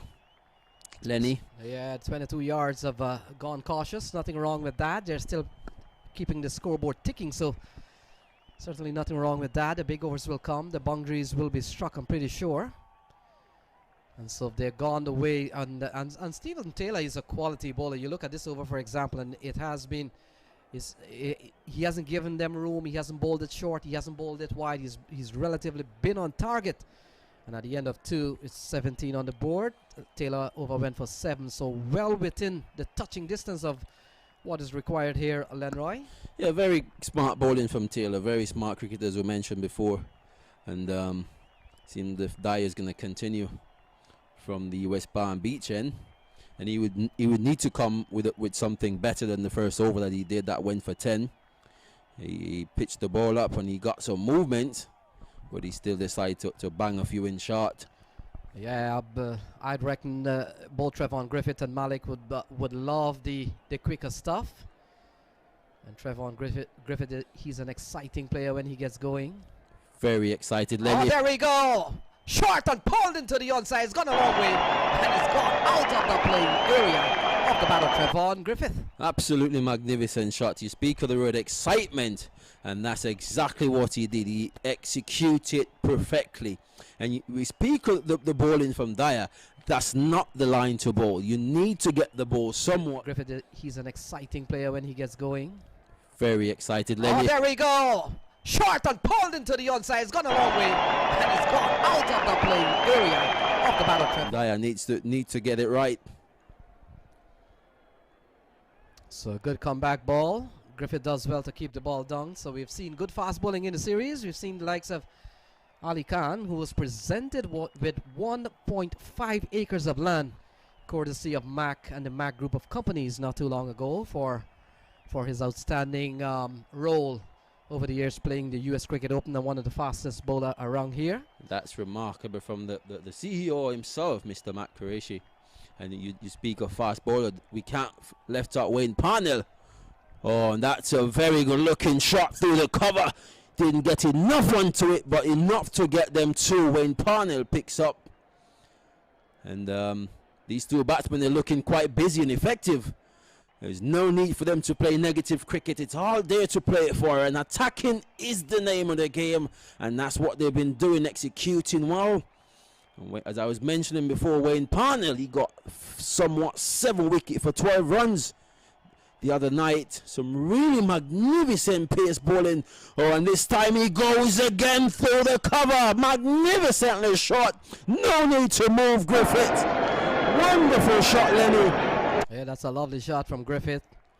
Realizing this is the time when only two fielders can be out of the ring, so he's really taking advantage of that. The two men outside of the ring are on the onside, and Everett Dyer. Really magnificent pace bowling. Oh, and this time he goes again through the cover. Magnificently shot. No need to move, Griffith. Wonderful shot, Lenny. Yeah, that's a lot. Because he's got a deep mid wicket and a deep square leg, so maybe that's the intention of the captain. Oh, this one is hammered into the onside. It doesn't matter where the fielders are. No need for fielders. It's gone out of the playing area. And Trevon Griffith has teed off here on Everett Dyer. Absolutely magnificent shot. He has taken them to all parts. Dyer is in trouble. He's gone for somewhat 26 runs from 1.5 with one delivery still to go. He must be thinking to himself, what have I done wrong here? But it's just the class and the effect of Trevon Griffith. He's been absolutely elegant. And this is where 22 yards will need Trevon Griffith to stay long enough. We saw Chris Gayle, the boss of the world, how he batted, and if Trevon Griffith is to learn a thing or two in today's game, he will see that you stick around long enough, you do have good plays in your hand, the big boundaries will come, but the key is the longer you bat, there will be runs there for Trevon Griffith. Absolutely, and the nature of the game, I think these lads, they're very smart cricketers, and he must have seen the way Chris Gayle conducted his innings, and I'm quite sure he has the ability to do so. It's just the maturity that Griffith needs to prolong today in terms of his batting, and just continue and get his team into a really commanding position. At the minute, this is way beyond commanding. They're running away quite effectively at 35 for the loss of no wicket at the end of the third. Current run rate 11.7, way above the required run rate at the start to the chase. So really good cricket. Stephen Taylor would need to continue his tidy stuff. Yeah, made a point, Lenroy. Both Trevon Griffith and Malik wouldn't mind the faster stuff, as we saw delivered from Everett Dyer. And now, as in the case of Stephen Taylor, you've got to manufacture the pace if you want to. While Stephen Taylor is using the new ball, so still some sheen on that ball, a little bit of skid. Oh, and that's still short and cut away, hammered away through backward point to the cover-up region for 4 runs. Really good shot. Stephen Taylor loosing up, short delivery, and the batsman was onto it in a flash, Malik. Absolutely fantastic shot. Really good cricket here at the Central Bar Regional Park. Magnificent stuff, Lenny. Yeah, that's the poor deliveries from off spinners. Short and wide, and give Malik a lot of room there to go through the offside. Lenroy, Malik, the man batting here, he has a record that he has a T20 record with another player from India as the highest 4th wicket stand in a T20 match, 202. He got 86 and the other guy got 108. So there we go. Malik goes over the infield, and this one will run away again. 1 bounce and it goes away for 4. So 4 runs off the bat of Malik is 43 on the board. Look at that. Very elegant looking shot, in and out over extra cover. A shot of class, authority, confident from the batsman Malik, who they're looking, this opening partnership they're looking in. So there we go. Malik goes over the infield, and this one will run away again. 1 bounce and it goes away for 4. So 4 runs off the bat of Malik is 43 on the board. Look at that. Very elegant situation when the work on the onside here, Malik. They're looking for 2, and they should get it quite easily as a return come back into the wicket keeper, but still not able to restrict the batsman from coming through for 2. And the captain must be thinking, I need to go to my strike bowler. So 45, they're off to a very good start, very solid. Both batsmen have already gotten big feel of the ball. Both batsmen have picked up boundaries. Oh, a ball that was chipped in the air for a while. And at the end of 4, it's 45 without loss. Trevor Griffith on 23 from 10. Absolutely amazing stuff. And Malik has gotten 20 from 14. And the partnership up to 45. Yeah, Taylor bowled 3 for 26 yesterday, 3 wickets for 26. And today he's gone 2 for 17. Everett Dyer has been also expensive, so one of the reasons why we see Everett Dyer taking a break, and it looks like Mindley will be the man to operate. Mindley's a quality bowler. We saw him yesterday. Good for a young man. He's runs in well. Seems to have a good idea of where to bowl in T20 cricket. He bowled very well yesterday, and let's look at his bowling figure. 2 for 20 or 4, so he's been impressive yesterday. And he's been called upon here with 45 on the board to try and certainly break the partnership or try to go beyond below 8 runs and over. Well, my point of view, I'm not quite sure this is the right choice made here by the captain to bring Medley into the attack. We all know he can be effective and he's got good momentum, good rhythm, but the nature of the game, I would think a leg spinner would be quite more effective and would be required to come in the nature of the situation at the minute. But we'll see. Oh, and that's shipped in the air. Oh, valiant effort there from Garvey. Absolutely magnificent, good effort. So there we mentioned the man Millie. He came in the attack right away and almost an half a chance. Yeah, Garvey just trying to pouch one out in the air, and Lenroy, like anything else, you hope. The nature of the situation at the minute. But we'll see. Oh, and that's shipped in the air. Oh, valiant effort there from Garvey. Absolutely magnificent, good effort. So there we Mindley inducing a little bit of an edge. Oh, he looks really good. He's generating some pace here. The young man looking quite effective at the minute. And he's getting his stride. His momentum is right. You look at his smooth action towards the delivery stride. Absolutely magnificent stuff from the young man. Quality, class, and effective bowling here. And that's what's required. And he's doing a phenomenal job just far at the minute. Yes, Lenroy and Marquino Mindley joins a long list of former West Indies under 19 player to be playing in this tournament, one of which is Trevor Griffith, the man on strike. And we know Oh, that's a very good delivery, but that's gone through the point area, running away down towards the point boundary. And very good stop at the end, and they could come back for 3 here, but decided against it, Malik, and wisely so. Yeah, Trevon Griffith looks very good if he stays there long enough, and that's one of the problem. You talked to the captain of the 22 yards, and he made a point we were talking a bit earlier on, and he's hoping that Trevon Griffith stays around 5 overs, 10 overs towards there. If he stays around, he's a classy player. We've seen that already. Very classy there, onto the back foot in a flash and just guide it through the point region. The feelers are very close to each other, the cover and the point feeler, but for some reason he's elegant enough, Lenny, to just guide it through that gap.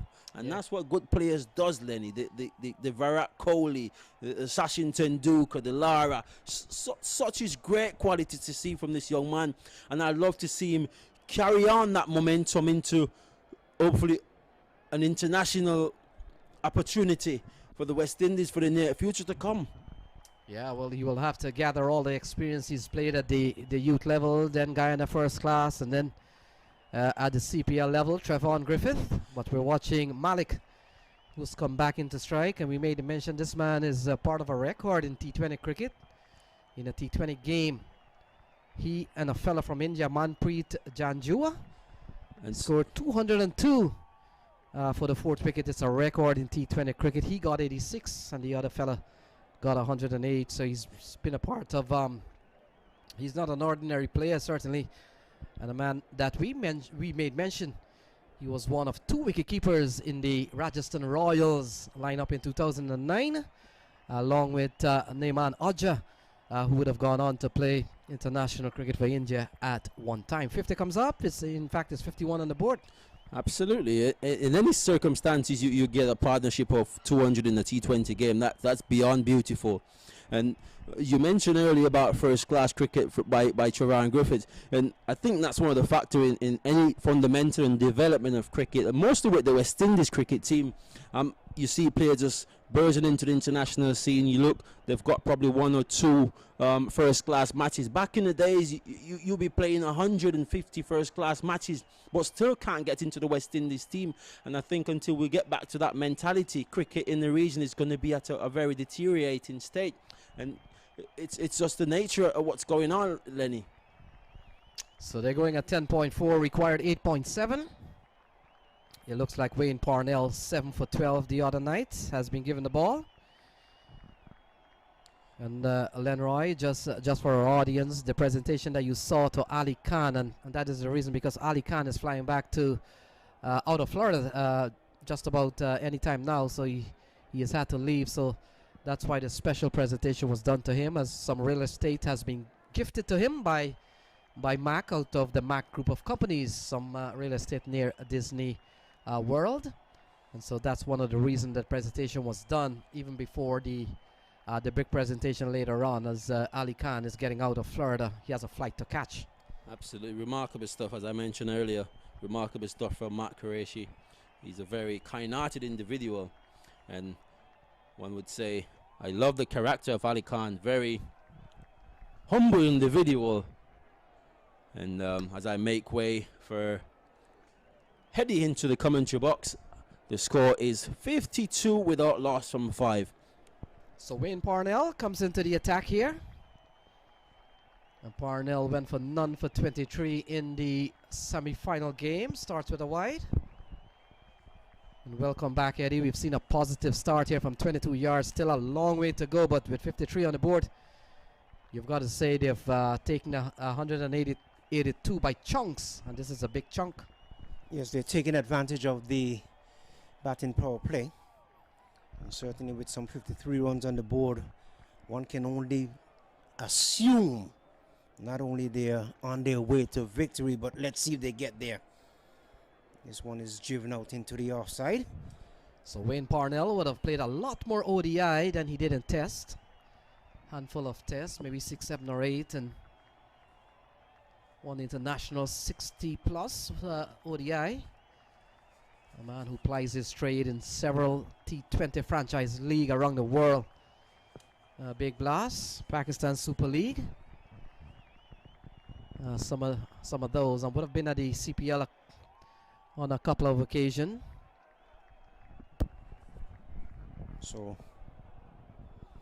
the side screen being moved here. Malik, we saw yesterday, he's very fussy about the side screen, and why not? This is an important match, and he wants to make sure that there's no distraction when he settles down to bat. On his way down to bowl to Malik and drive in. Trevon Griffith had to scamper back home. He was out of crease for a second.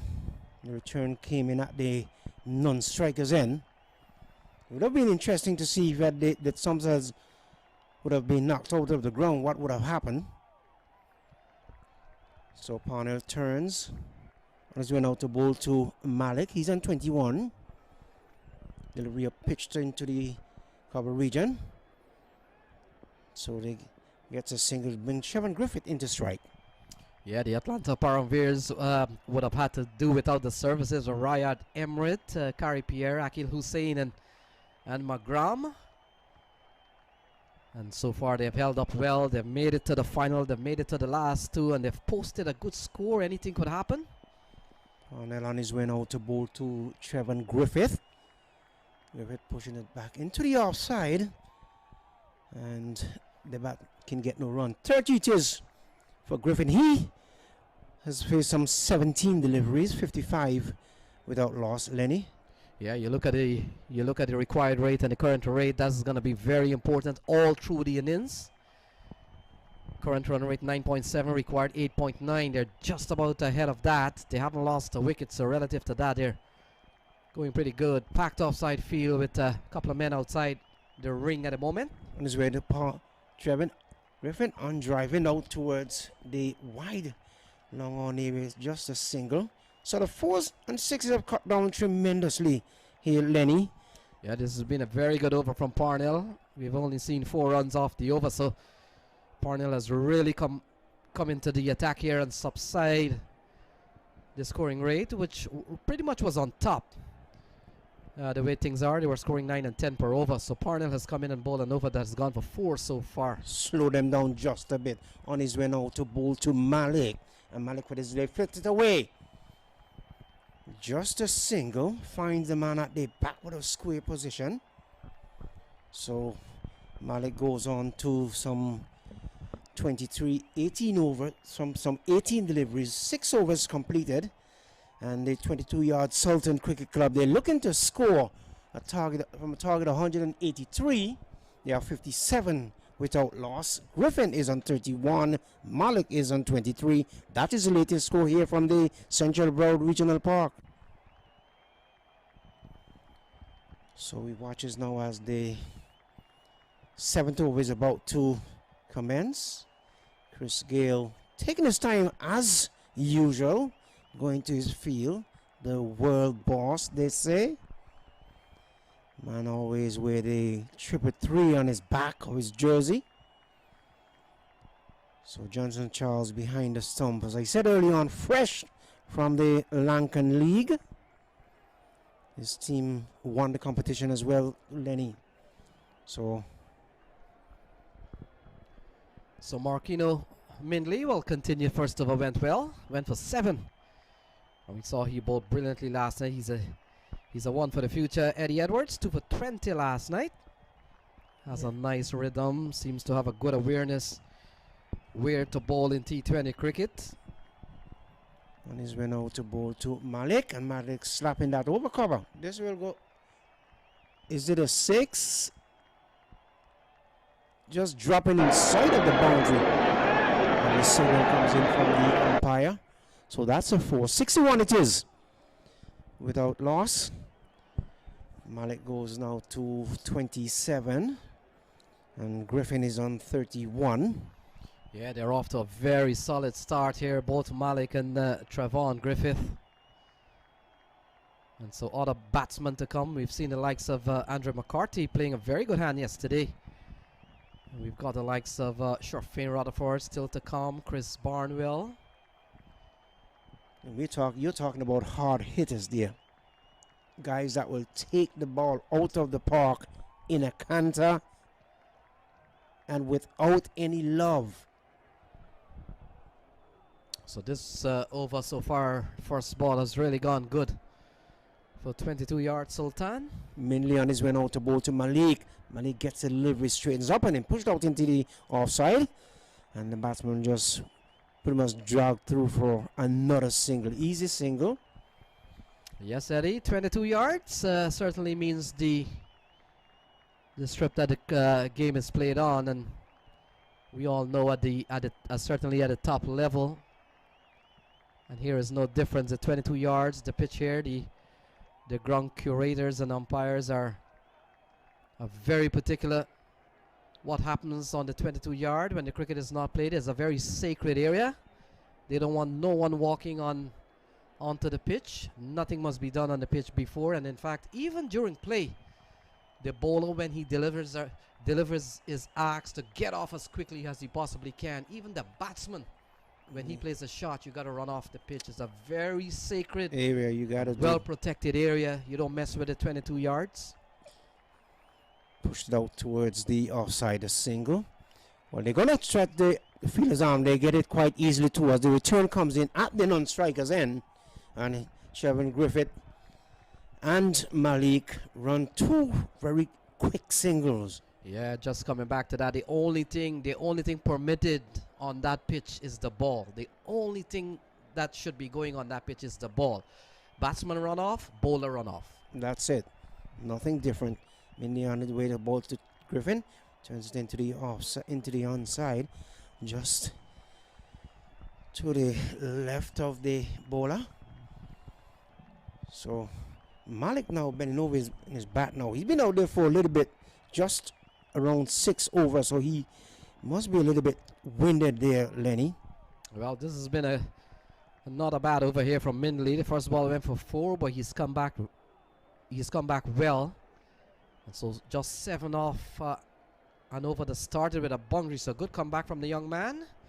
And that completes over number 7, 64 without loss. Yeah, he pulled the bottom hand away. The over comes to an end.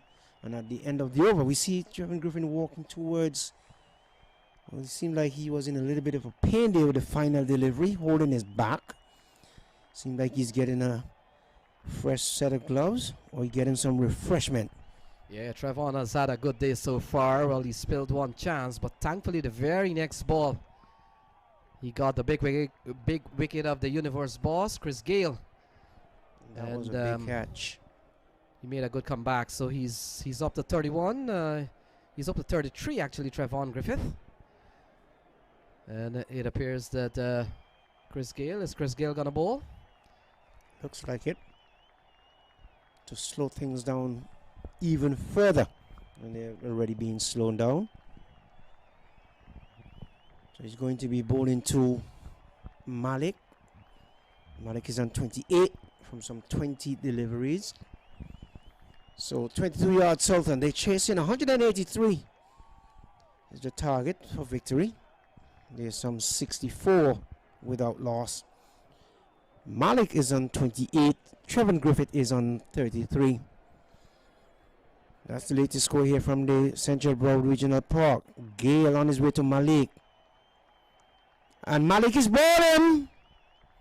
Malik was backing away, giving himself enough room to punch it down towards the point region. Didn't make contact.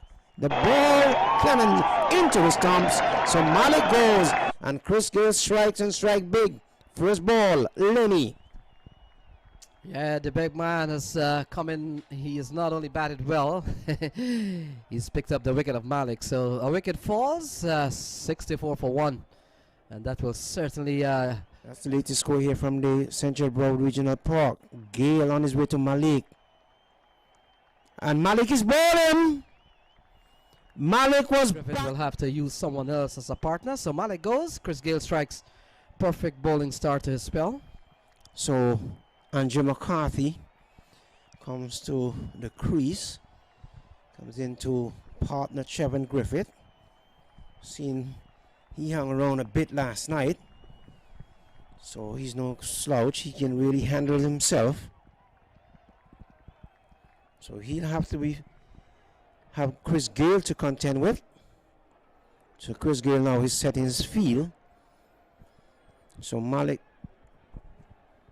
The batsman is out. 22 yards, Sultan there, 64 for 1.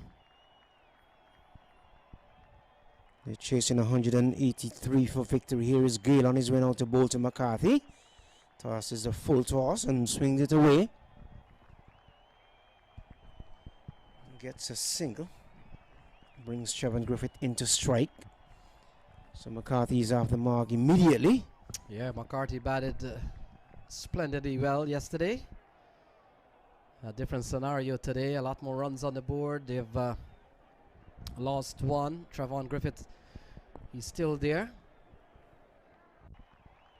So now we see Johnson Charles assuming the responsibility of setting the field. Here's Gale now on his way to bowl to Griffin. And driving out towards long on. So single to Griffin. Takes a total to 66. Lenny Archibald. Yeah, yes, Eddie Edwards, the big man, the universe boss, who would have made his first class debut for Jamaica in 1998, is still playing. That's a very long time. Remember that. Along with Wavell Hines, we used to partner with him. Gale on his way to Carty. Into the onside, they're going for 1. They're looking to get a second, but no in the end. So 7.5 overs gone. Yeah, McCarthy is more of a stroke it around player. He's very good to picking up singles and playing to the V's, and nothing wrong with that. They'll just have to keep an eye on what the required run rate is. Shot through the offside. There's protection out there. And so that completes a very well ball over here from Chris Gale. 68 for 1. Well controlled over. The over comes to an end. 8 overs gone. 68 for 1. Trevor Griffith, he's on 35. McCarthy's on 2. And that is the latest score here from the Central Broad Regional Park. So things has quieted down somewhat. Take into consideration that Griffin and Malik were going great guns. So the introduction of Parnell and Christopher Gale has turned things down, has turned the volume down just a little bit. So let's see who is going to come in and what sort of a noise, if any, will be made. So it's going to be a new bowler.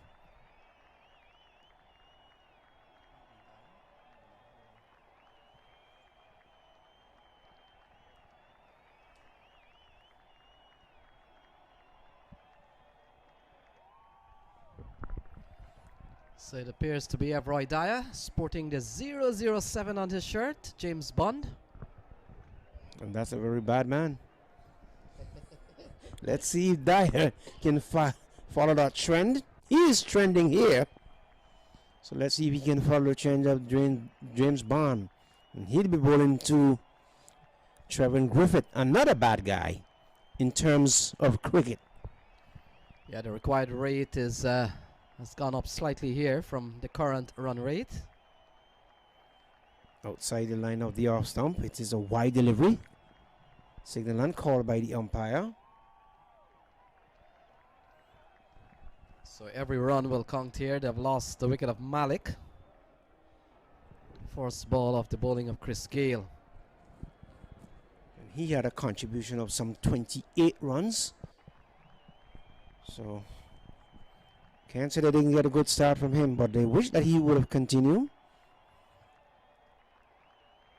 Now he gets a delivery outside the line of the off stump. It's beaten in the process. Here's Griffin. Total remains on 69.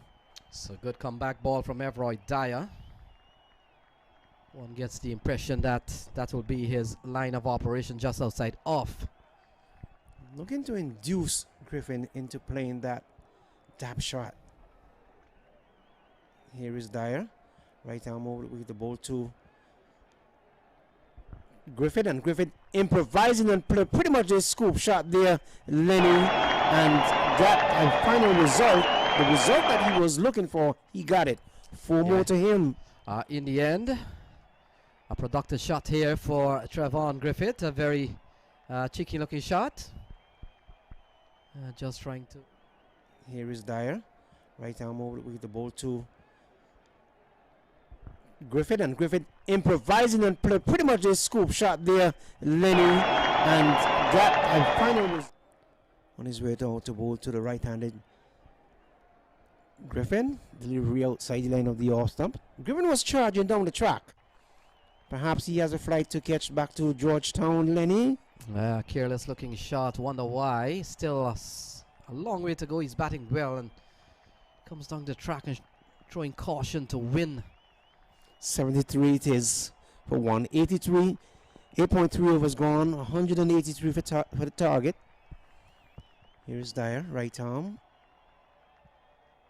And there's Griffith, was fishing outside the line of the off stump.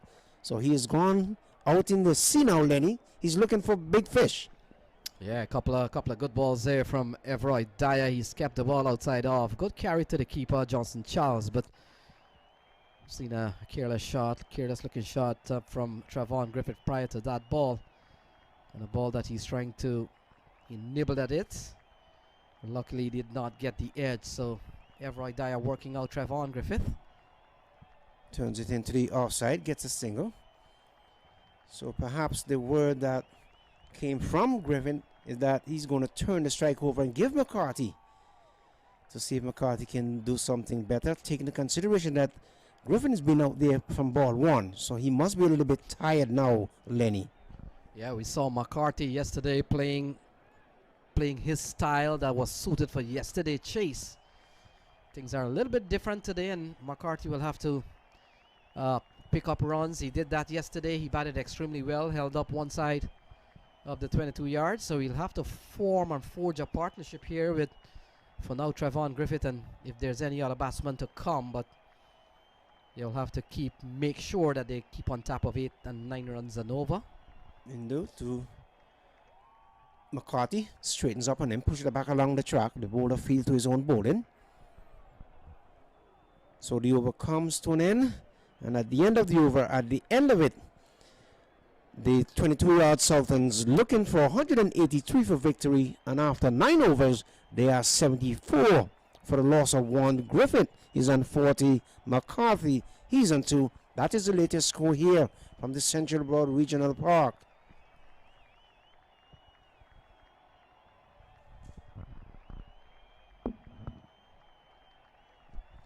So Gale to continue. Setting his field. Very serious man in Chris Gale. We bowling to Griffin. Played into the offside. The batsman can't score. So that balls are like gold dust around the area now. Turns it into the onside. They're going for 1. Griffin attempt like he wanted to go for another, but that's all. He will get a single. He goes on to 41. 75 it is for the loss of 1 wicket, Lenny. Yeah, quiet period here for 22 yards. They're sizing up the bowling of certainly Chris Gale. Chris Gale has bowled. He's bowled tidy so far. He's only given up 5 runs. He's picked up 1. And he's already sent down 8 balls. So he's been tidy. Very experienced Chris Gale. And he's went out to bowl to McCarthy. McCarthy's on driving. Going for 1. That's all it will be. As the return comes in at the bowler's end. So Chris Gale, Eddie Edwards, I would want to think he's probably between 1 to 5 of some of the players who would play the longest at the international level, having started his international career. And there's a reverse shot here from Trevon Griffith. We'll wait for the signal from the umpire. Bias the call. But I would want to take, and I don't have that information, but I would want to take, having made his international debut in 1999. Chris Gayle would have had to be between maybe 1 to 5, maybe 1 to 8 as an international player who would have played at the longest at that level. McCarthy picks up 1, 78 for 1. We're approaching 10. Gayle has been good. He's so far bowled 11 balls and he's only conceded 7 runs. He's picked up the only wicket to have fallen. So Chris Gayle putting not only a batting performance earlier on, but we're beginning to see some very good tidy off spin from the universe boss as 10 over comes to a close, 79 for 1. And as I take my leave, let me say welcome to the comeback. None other than my good friend Bilal. Bilal, welcome.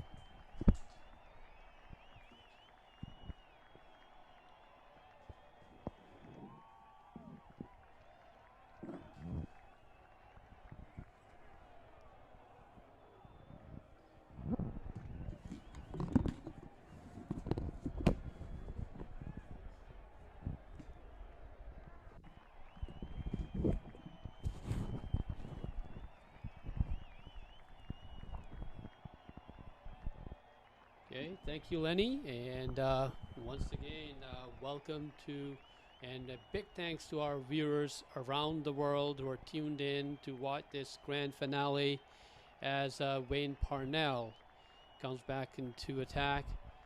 All guns blazing. That's what we saw with 22-yard Sultan. They're no easy team to deal with, and I know that Atlanta Param Veers, they have to change their strategy. They're on course, 79 for 1 so far. But what's working in Atlanta Param Veers' favor is the required run rate has jumped to 10.4 as things have slowed down for the past few overs. So at the end of 10, Atlanta Param Veers, they were batting at 85 for 1.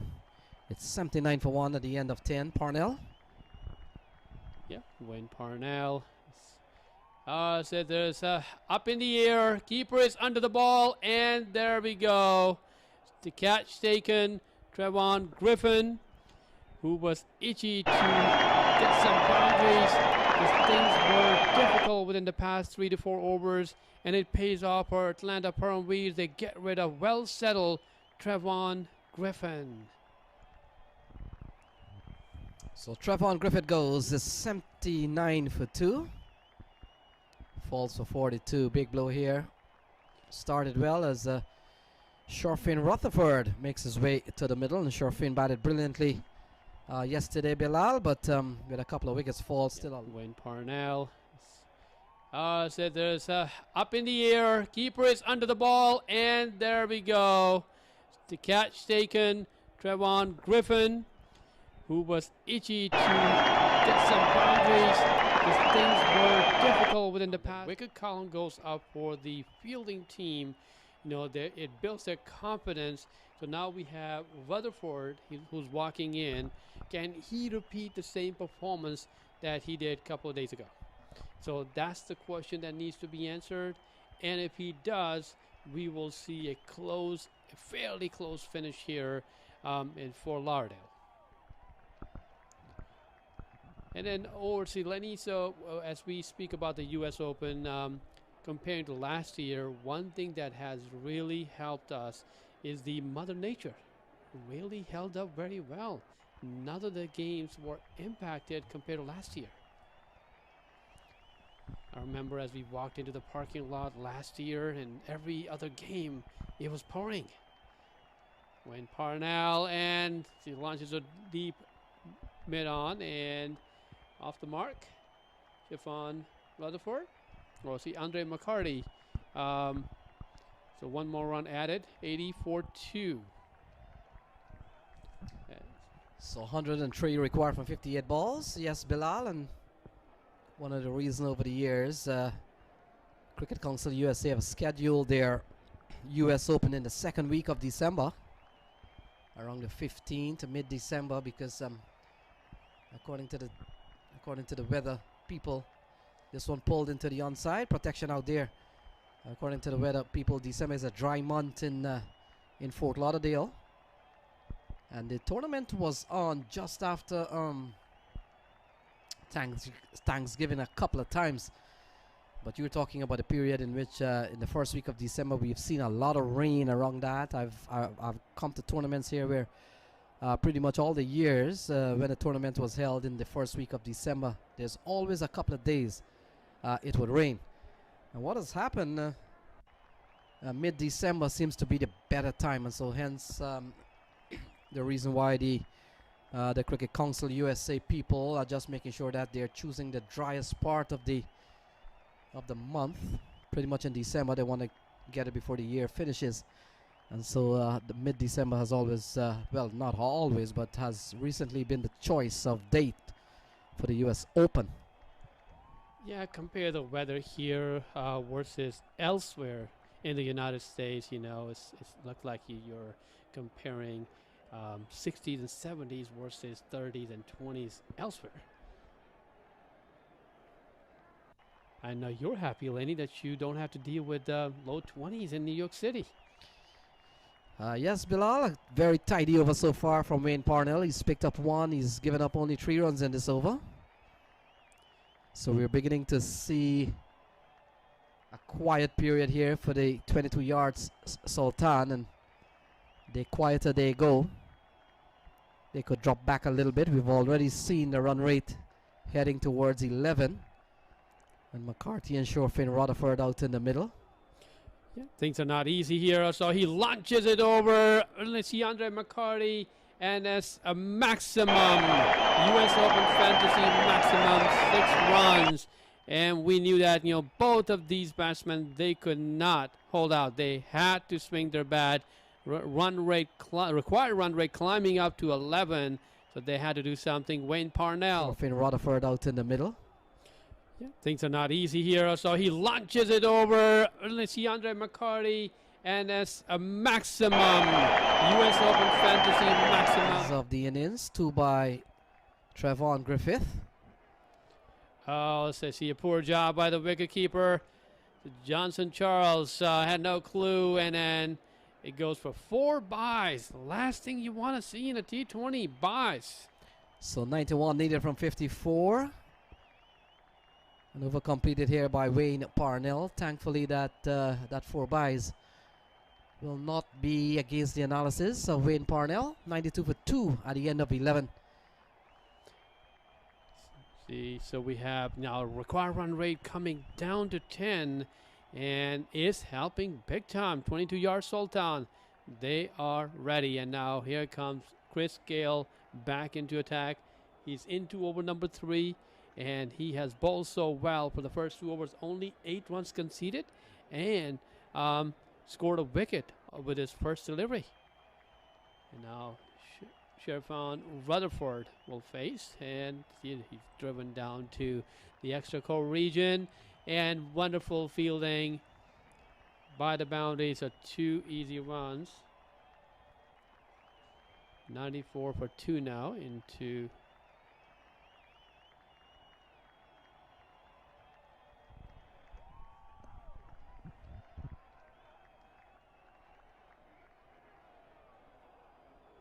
the 12th over that we are in now. Chris Gale again.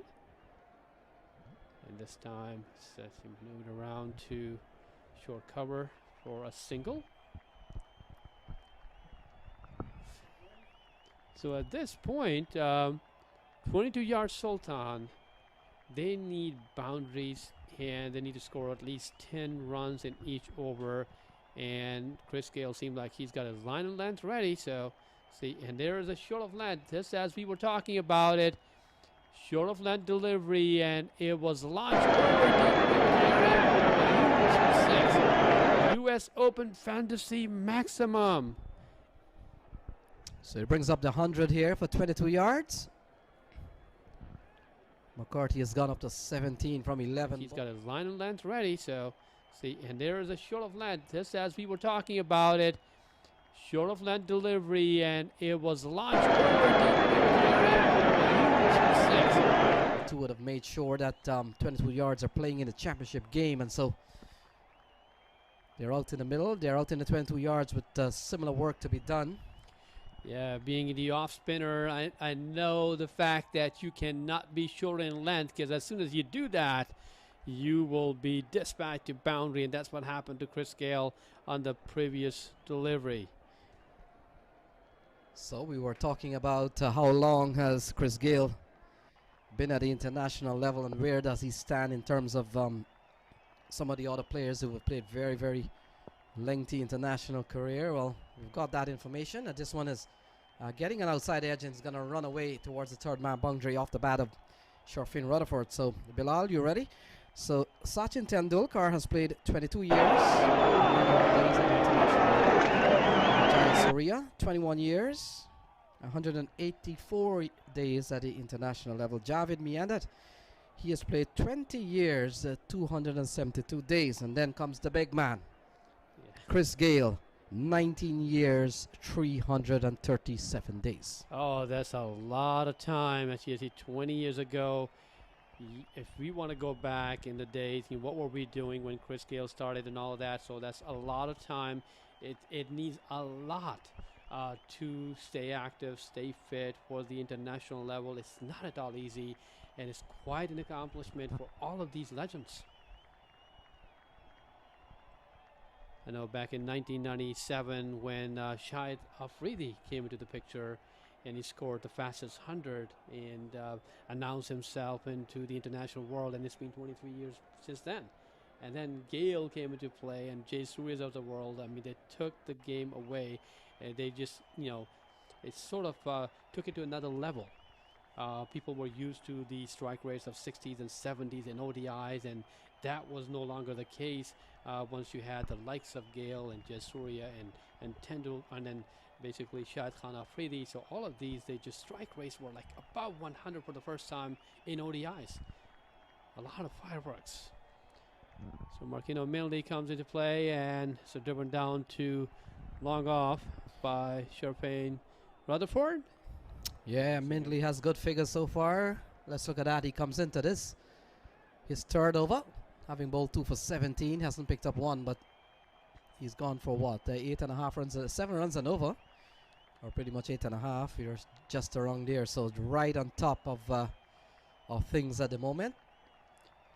Yeah, not bad for him, but what we're seeing is into the third over, batsman has read the personality and the length, and this time he launches it over towards the long on area. As he whitish long on, and it just drops in the middle of two fielders. No damage done. Yeah, we've seen the intent here from Andrew McCarthy to get going. He realizes that they'll need to get runs. Still asking 9.7. And so along with Sharfin Rutherford, but I would want to think, Bilal, if they should adopt a same approach that they did yesterday. We know Sharfin Rutherford is he's the more aggressor. He can attack the ball. That's what he does at the T20 level. He's regarded as a hard-hitting middle-order batsman. And if this should go back to the same method they used yesterday, Sharfin Rutherford was picking up the big boundaries and the big overs, and Andrew McCarthy was tapping it around. Yeah, it's the other way around, seemed like today, but they have great teamwork. They gel together. The difference today is the required run rate, Lenny, because it's almost 9.7. So it's not at all easy. Both of them will have to keep it going. Let's see, walks up to Marquino Milne, and then it's driven to whitish long off for another single. So this has been a very good over from Mindley. Former youth player that would have represented West Indies, comes out of Jamaica. And so 4 runs in the over so far. This has been a tidy one for Mindley. Definitely need a boundary, 22-yard Sultan. And I know that Marquino Milne is aware that there will be a swing of a bat. It's a good ball and appeal, and it's a close call. Oh, it's a run out. So Sharfin Rutherford is run out off a direct throw, and another wicket goes down. Sharfin Rutherford is gone. It's 111 for 3. Very unfortunate way to get out. Sharfin Rutherford tapped the ball. There was an appeal for LBW. He was just caught outside of the crease by maybe a foot or so, and a direct hit Umpire raised his finger. Rutherford is back in the pavilion. He is aware that there will be a swing of a bat. It's a good ball and appeal, and it's a close call. Oh, it's a run out, so a sharp fade. Rutherford took off, and a little bit concerned with the signal from the umpire. When you're trapped on leg before, sometimes you become immobilized, and all you do is to watch the umpire. And he had advanced down the wicket looking for a single, and the ball was right on the pitch. A good bit of work on the man at short square leg there, made sure that Sharfin Rutherford is sent packing. So a couple of 3 wickets gone down as Christopher Barnwell comes out to the middle with the equation reading 72 to win from 53 balls, 7 wickets standing. Yeah, so this mistake by Rutherford, it could cost his team big time. You just need to be aware of your surrounding, what's happening. Ball went, bowler was right quick to field, so he should have been back in his crease right then, but he, was caught lazy by, I know there was a direct hit. That is the main reason he got out, but he should be aware of his surrounding. But quite an athletic show by Marquino Millie. I think we missed that part. He was quick onto the ball. And now pressure is on 22-yard Sultan. We have Christopher Barnwell walked in. Quick ball to point area. No run. It's a great over by Marquino Millie. Maybe this is the change that they needed. So only 4 runs conceded in the 13th over.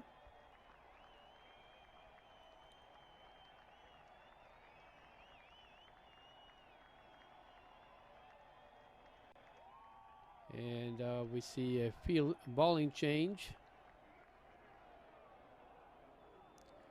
Chris Gale already bowled 3 overs. He's off the attack now. But still, trial by spin, as we know that this wicket really supports spinners as long as they bowl in the good areas. So Andre McCarty, well settled. Damien Ebanks, the captain, comes in. Okay, so misfield at short cover.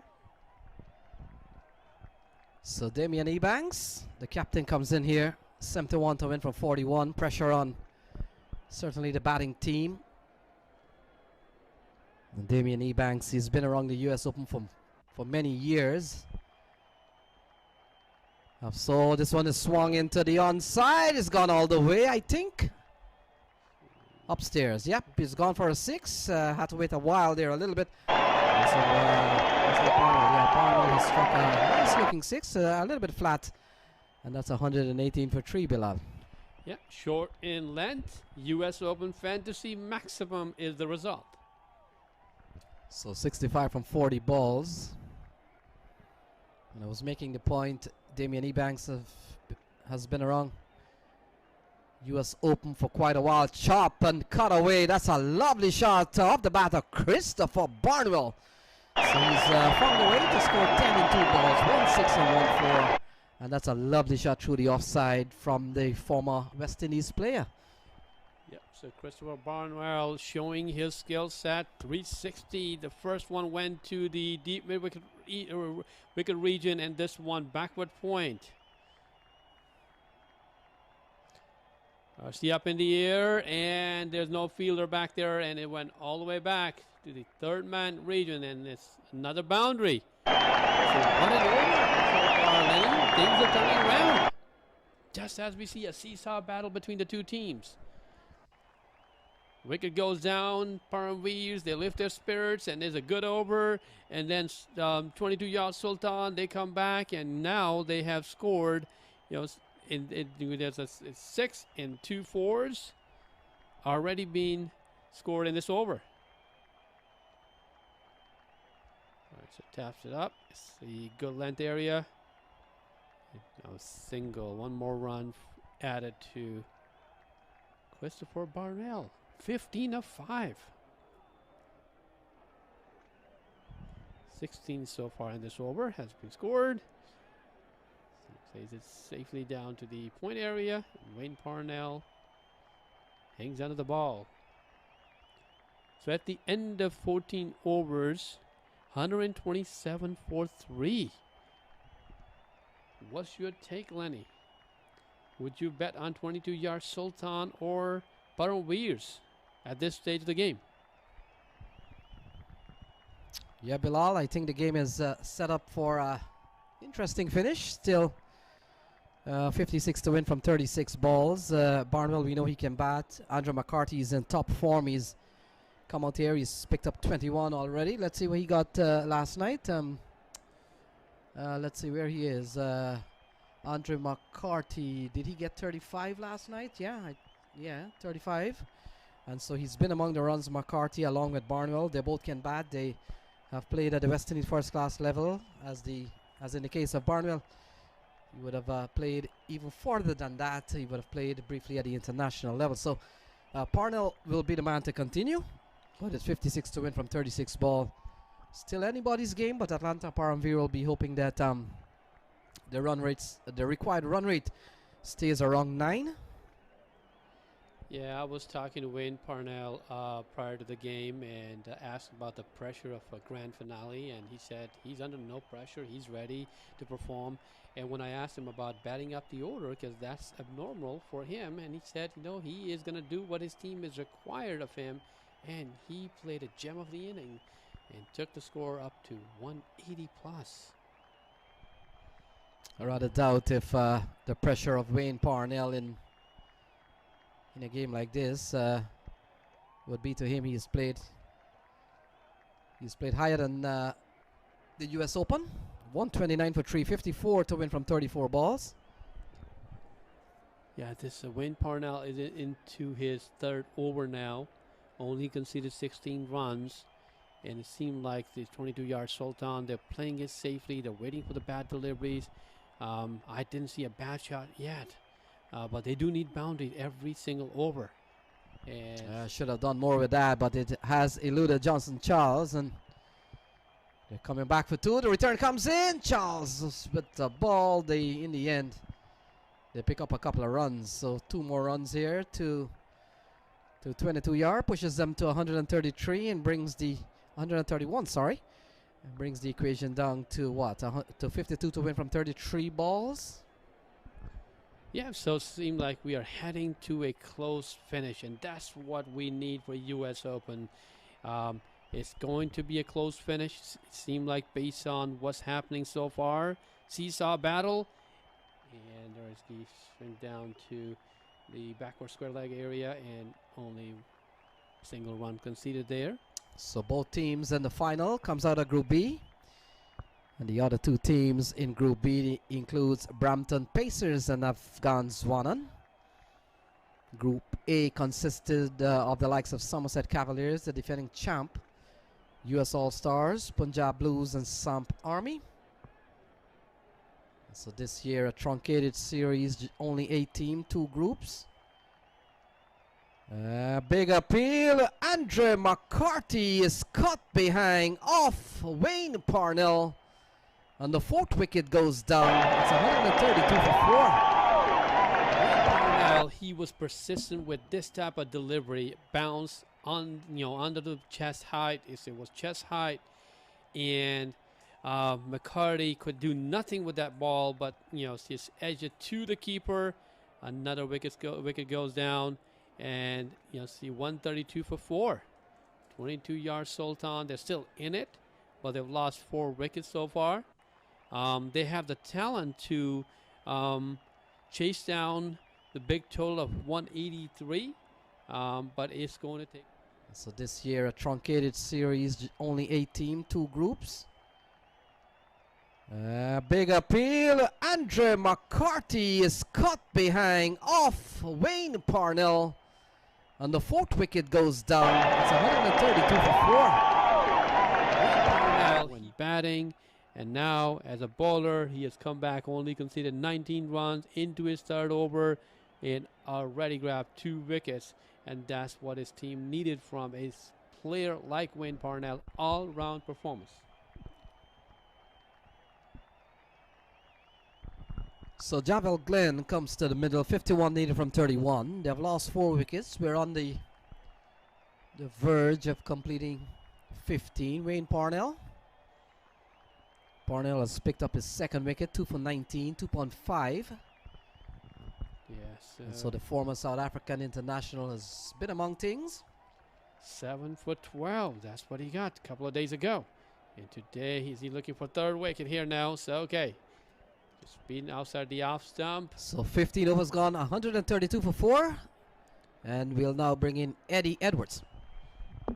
Okay, so we're looking forward to a great finish here. And Eddie and Lenny will take you to the rest of the 5 overs.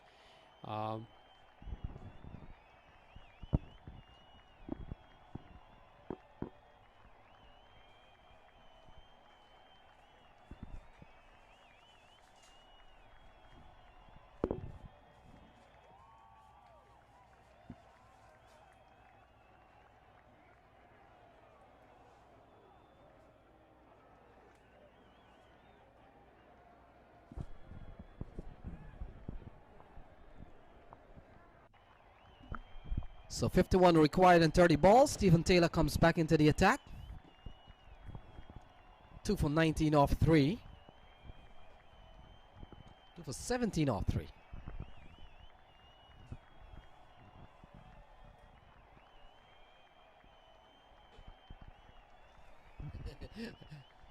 None for 17 off 2.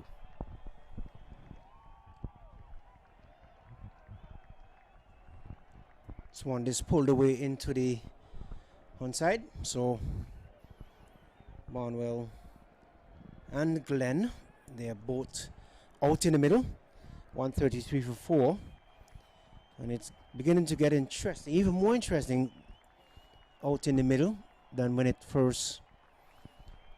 Chris Gale and Parnell came into the attack. Tied them down just a little bit there, Lenny. But Malik and Griffin, they were the ones that really started the hard work out in the middle. Well, it's left now to Glenn and Barnwell.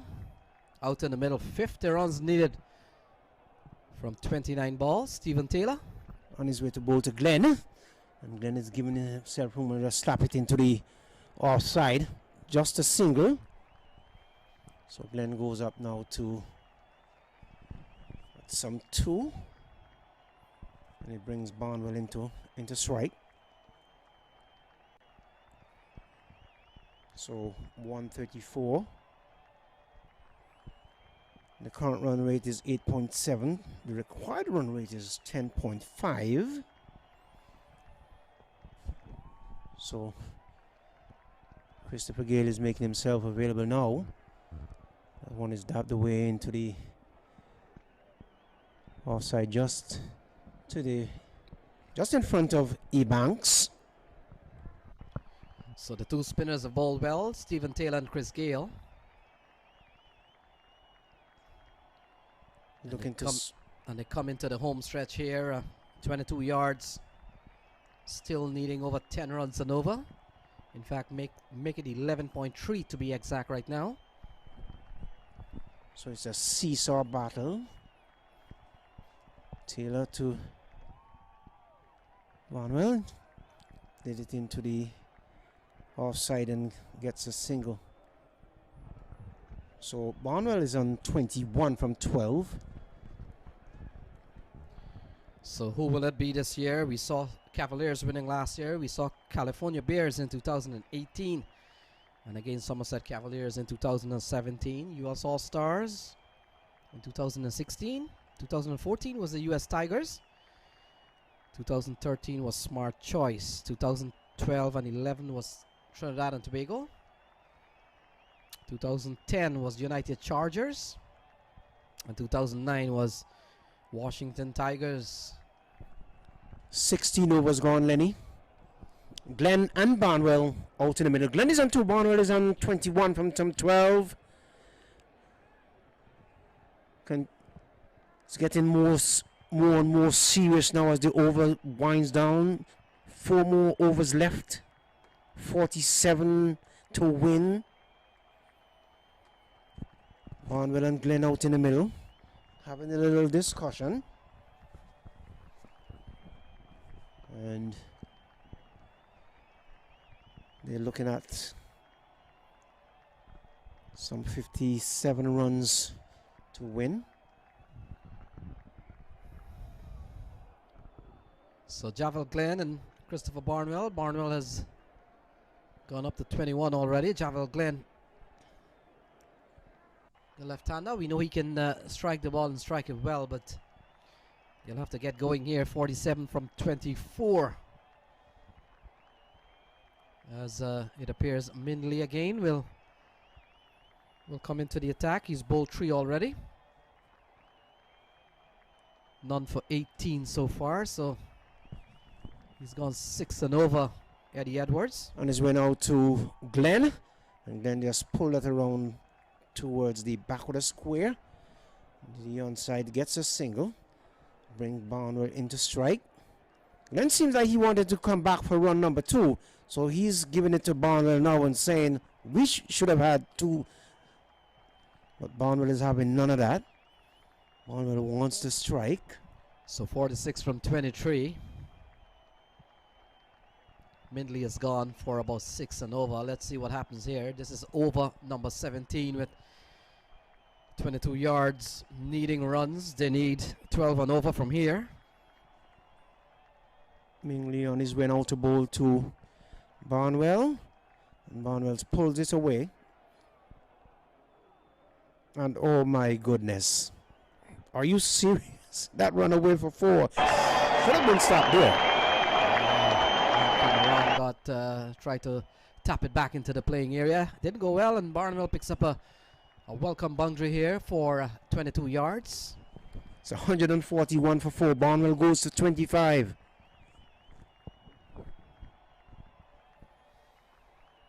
So Mindley turns in the distance, begin to move in, start and stop. Some movements on the field. Here is Mindley from the northern end. Barnwell just playing it with easy hands into the offside, gets a single. So 6 runs in the over so far. We've seen the first 3. Javel Glenn, he's faced 4 balls. He's only produced 3 runs. Barnwell has done better in terms of a strike rate scenario. And so they need 41 from 21 balls. Where will it go? Who will win this match? 41 from 21. Still anybody's game. Mindley on his way now to bowl to Glenn. And Glenn gets the delivery outside line of the off stump, and he's beaten. Yeah, that's a good slow ball from Mindley. He has a good presence of mind, Mindley, at what needs to be done and what goes on. So he's been very good in this series. As we saw him in the semi-final, and we are seeing him now, and certainly the opportunity would have opened up for him with the likes of Akil Hussein and Kari Pierre not part of the team. This one is cut away. They scamper through for 1 and brings the equation down to 14 needed from some 19 balls. So 16.5 overs gone, 143 for 4. Christopher Barnwell, he remains on 26. This is the US Open. Yeah, and you feel that the run rate is beginning to ascend slightly. Is heading up towards 13 and over. So final ball coming up here. Barnwell on strike. Big swing and a miss. This has been a very good over from Mindley. Only 7 off the over. I would think at this juncture of the game, you would take 7 any day. Eddie Edwards, 17 gone, 143 for 4. Absolutely. So it's Johnson Charles is doing some good work behind the stump too. As I mentioned early on, that he just came back from Sri Lanka. So Barnwell is on 26. Glenn is on 4. The last wicket, Andrew McCarthy caught off the bowling of Wayne Parnell by Johnson Charles. Stephen Taylor, none for 21 from some 3 overs. And the target is 183. 17 overs gone. And we're about to see the commencement of over number 18. And it will be bowled by Stephen Taylor. So if you're just joining us on MAQ TV. Well, we are welcoming you wherever you might be, what part of the world you are, what time it is in the night, the morning, whatever. Slapped away into the offside. Good looking shot there, Lenny. Yeah, they will need a lot more than single. This is the over. They'll have to make a move to give themselves a chance. They can't allow, they'll have to get at least about 12 runs in this over just to stay afloat. We've seen the first ball going for 1. So we got 5 more balls. Barnwell on strike. And so 39 from 17 balls. 39 from 17 balls. They've got to take it down piece by piece. They need a very big over here. At least 10, 12 runs and over. Stephen to Barnwell. Oh, smashed into the onside. Fielder comes around. A big leap, but Barnwell gets one. The maximum is 150 on the board, and that's a good strike from Christopher Barnwell. And so 33 needed from 16 balls. Big shot. Big shot indeed. Stephen Taylor would have to come better than that. You have to keep the ball in the park. Barnwell goes up to 32. Glenn is on 7, playing the supporting role. Stephen Taylor on his way out to bowl to Barnwell. Barnwell is beaten outside the line of the off stump and well taken behind the stumps by Johnson Charles. Lenny. Yeah, good ball here from Stephen Taylor. Dot balls will be very important, or balls that are not going for boundaries. This one is, should have done a little bit more with that one. They're running quickly as if they want to. Let's see. Only a single, but Barnwell should have done a little bit more with that one. It was short. It was waiting to be hit, but he didn't time it well. Timing was the problem right there. So Barnwell goes up to 33, 151 for 4. It's my understanding that Blog Talk Radio is broadcasting the proceedings here from the Central Broad Regional Park. So 154, 151 for the loss of 4 wicket, 22 yards, Sultan. Stephen Taylor to Glenn. Slapped away. Gets 4. So it's a good looking shot from Glenn. We're fighting back here. 12 in the over so far. So this is one of the big overs. Yeah, he goes up for the loss of 4 wicket, 22 yards, Sultan. Stephen Taylor to Glenn. Slapped away. Gets 4. So it's a good looking shot from Glenn. We're fighting back here. 12 in the Well. It's going to be a dandy. Let's see. Stephen Taylor on his way now to Glenn. And Glenn is beaten outside the line of the off stump. The end of the over. The over comes to an end. And at the end of the over, it's 155 for 4. Barnwell is on 33. Glenn is on 9. 18 overs completed. Lenny. Yes, Eddie Edwards. Now this, the 19th over, could very well decide the game. We've seen it so many times. They need 28 to win, so that's 14 runs and over. And this over here, the 19th, will decide the outcome of the game. Javel Glenn and Christopher Barnwell out in the middle. And Wayne Parnell, it appears, will be given the ball. So it's gonna be a contest here with 28 to win in 12 balls. So the experience, Wayne Parnell, the South African, prepares to bowl to Barnwell, the big man out of Guyana. Just putting on his gloves now, waiting on Parnell. So the field is well set. Let's see. 19 over is about to commence. Here's Parnell on his way out to bowl to Barnwell. Barnwell swings it away down towards the wicket area, gets a single, brings Glenn into strike. And the question, Eddie Edwards, how many do you want to leave for the last over? The asking rate is a little bit over 14 at this point. So the question is, how much or how many is a good set of runs to leave for the last over? Well, they'll have to get the difference here. Absolutely. To me, if you really ask me on a serious note, I would say as little as you possibly can. Parnell on his way out to bowl to Glenn. Glenn is beaten outside the line of the off stump, taken by Jansen Charles. Yeah, good start here from Parnell. He's gone 1 and a dot, so very important here. The asking rate certainly will go up to 16. The question is 27 from 10 balls. This over will be a deciding over in the championship game. And at the moment, Atlanta Param Veers, you've got to say, they have their nose in front. Or someone else would say the whisker in front. So 18.2. Parnell on his way out to bowl to Glenn. This has gone over the fence. And he's pumping his fist as if to say, yes, I have you on the rope, and I'm not going to let up. So 21 needed from 9 balls. That's a big shot from Javel Glenn. Picked it up nicely. Short ball from Wayne Parnell. 18.2. Parnell on his way out to bowl to Glenn. This has gone over the fence. And he's pumping his fist as if to say, yes, I have you on the rope. And See what they'll do with this over and then come on to the last over. 21 needed from 9. And we've seen half of the over so far. It's 162 for 4. Parnell begins to move in on his way out to bowl to Glenn. Then gets a little wrist slapped it in the direction of the bowler. He feels to his own bowling. So it's a dot ball. Gold dust, they say, when you bowl a dot ball.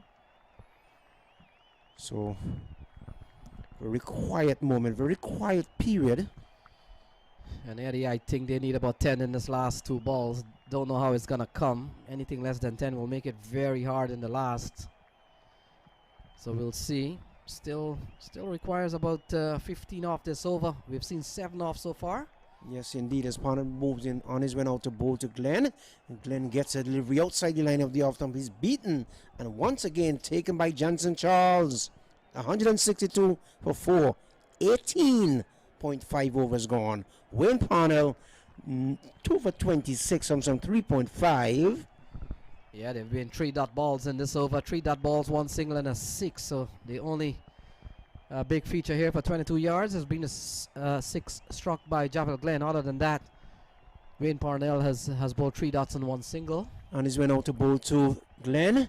Glenn gets it out into the offside, gone for 1. Will they come back for a second? The testing arm of the bowler. The return comes in at this keep at the striker's end. The bails are off. Let's see, and the umpire finger is in the affirmative as well. So is it Barnwell? Glenn runs out at the striker's end, so he's coming back to the pavilion at a very crucial and delicate situation. It's 162 for 4, 18.5 overs gone, or it must have been the last ball of the over. So Wayne Parnell 2 for 26 from some 3 overs, and it's all happening here at the Central Broad Regional Park. Lenny Archibald. Yeah, that will leave it for 20 to get in the last over. It's gonna be some getting here. We've seen 3 dot balls in that over, and that over from Wayne Parnell may have pushed Atlanta Param Veers a little bit ahead. So 20 off 6 balls. Kevin Sinclair comes to the middle, but Christopher Barnwell. I think Wayne Parnell has bowled 3 dots and 1 single. And he's went out to bowl to Glenn. Glenn gets it out into the offside, gone for 1. Will they come back for a second? The testing arm of the bowler. The return comes in at this keep at the striker's end. The bails are off. Let's see, and the umpire finger is in the affirmative as well. So is it Barnwell? Glenn runs out at the striker's end, so he's coming back to the pavilion at a very extra run for Barnwell and Glenn. So we see what happened.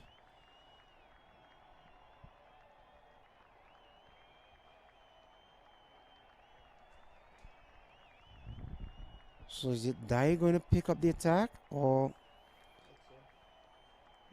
Yes, he is marking out his run. So it's going to be interesting here. So Daya is here to defend 16. 6 balls remaining Barnwell will be on strike, and Eddie, the first 3 balls, very crucial here. That will set the tone and the stage. And But something to take note of too, Lenny. Barnwell has sent for his helmet. If that is any indication that he's going to go and go big, the helmet is on the head of Christopher Barnwell. He's going to give everything he has. 20 runs to win, 6 balls to go. Legal deliveries. So Everroy Dyer, I'm pretty much sure that he would have never thought that he would have come in to bowl the last over at such a crucial and delicate situation.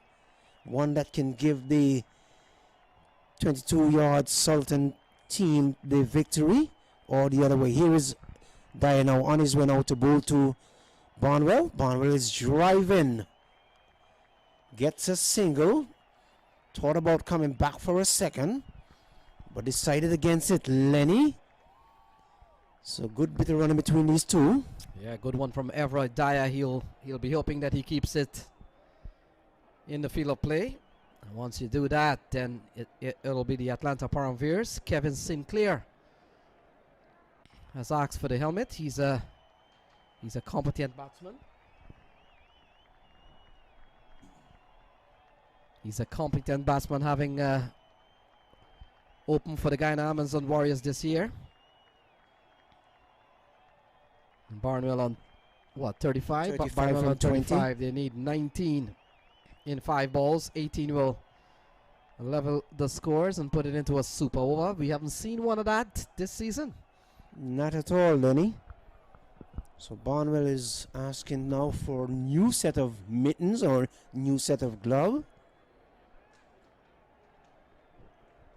Being obliged. So the Atlanta Param Veers, flags are flying high, and they're in a good position here, but still to be called. 19 to win from 5 balls. This is the second year an Atlanta team has made it to the final. We saw Atlanta Fire last year, and now we're seeing the Param Veers. On his way is Everett Dyer, on his way now to bowl to Sinclair. Sinclair gets a deliveries. Swept out towards the short mid wicket. The bail comes off because Barnwell run down the track. And that was not the plan, or that was the plan. Barnwell is telling him now he should have used a head. Barnwell is upset at Sinclair, but nonetheless, the wicket goes. Run out is Barnwell. He goes for 35, and Lenny with 19 runs to win. Some 4 deliveries left. Where are you heading? Yeah, Param Veers advantages certainly will go to Param Veers now. As we see the captain Jesse Singh will make his way out. Barnwell charging down the track. Kevin Sinclair did not respond. And so he's run out. Wicket off the second ball. So still 19 to win the Param Veers. On his way is Everett Dyer, on his way now to bowl to Sinclair. Sinclair gets a deliveries. Swept out towards the short mid wicket. The bail comes off because Barnwell run down the track. But you can't get back before the business at hand is taken care of. So the captain himself, Jesse Singh, goes out to the middle. Yeah, certainly dot balls are so important here for Atlanta Param Veers, and in fact, a wicket dot is even deadlier. And so 19 to win in 4 balls. The ball is with Everett Dyer. Kevin Sinclair, CPL man, out in the middle. He's joined by the captain Jesse Singh. So Everett Dyer begins to move in from the commentary box end. On his way to bowl to Sinclair. Sinclair is heaving this one out towards. That's a big lick by a little man over the outstretched hand of the fielder and the deep long off boundary. 170. It is for 6. 19.3 overs gone. Yeah, that's a big strike from Kevin Sinclair. He's given them hope. 13 in 3 balls. You'll never know if one of these balls go for 6. It's going to be very interesting. It's not over yet. So Everett Dyer, a single run out and 6 in the over so far. And Kevin Sinclair would have done well to hit the ball over long off for 6, trying to make up for the little bit of disappointment with the Barnwell run out. So Everroy Dyer runs in now to bowl to Kevin Sinclair, and oh yeah, big swing and a miss. So that goes through to Johnson Charles. So we're beginning to still see the ebb and flow and the way things have gone here, but 13 in 2 balls, one of this one probably will have to go for 6 just to give them a fighting chance Yes, to win exactly. here. If not, we could see the Atlanta Param Veers US Open champion 2020. So Dyer turns just about now. Waiting on Sinclair to get back to his mark. Settles. Dyer on his way to bowl to Sinclair. Skies it. That's a big shot from Sinclair. It's high in the air. Christopher Gale is coming after it. He doesn't catch it. And they come back for a couple of runs. So 2 runs off the bat of Kevin Sinclair. The big man gets up. And what have we gotten here now? 11 off 1. Damien Ebanks was the man trying to effect the catch. And so if unless ever Dyer bowls no ball and wides, it could be over here for the 22 yards. So Everett Dyer on his way, right arm over from the commentary box and bowls to Sinclair, and Sinclair's on drive in, takes the catch, so it is all over here. So the Atlanta Param Veers have won the US Open 2020 season. The celebration has started. All the flags have come out, and Atlanta Param Veers are the champion of US Open 2020. They've gotten the better of 22 yards by some 10 runs, and it's all happening here in Lauderhill at the Central Broward Stadium. So jubilation for the fans of Atlanta Param Veers, and I'm pretty sure they're dancing in their homes back in Atlanta. And why not? They have won the US Open for the first time. They have defeated 22 yards by some 10 runs, and we'll pick up all the action. But Eddie Edwards, this has been a very long and tough battle here for the Atlanta Param Veers. In the end, they'll walk away with the spoils of the US Open. Well played, Atlanta Param Veers. Congratulations to the team, and certainly to the management and the players. They have won here at the US Open. They have written their name into the records, and certainly a big day for the franchise Atlanta Param Veers and to the people of Atlanta. Well played, congratulations, and they've gotten the better of 22 yards. 22 yards, well, they're just 10 runs short today. They came up fighting, but that's how it goes. 1 win, 1 lose. So Eddie Edwards? So if there was anything such as moral victory, it very well might be a moral victory for the 22 yards Sultan Cricket Club.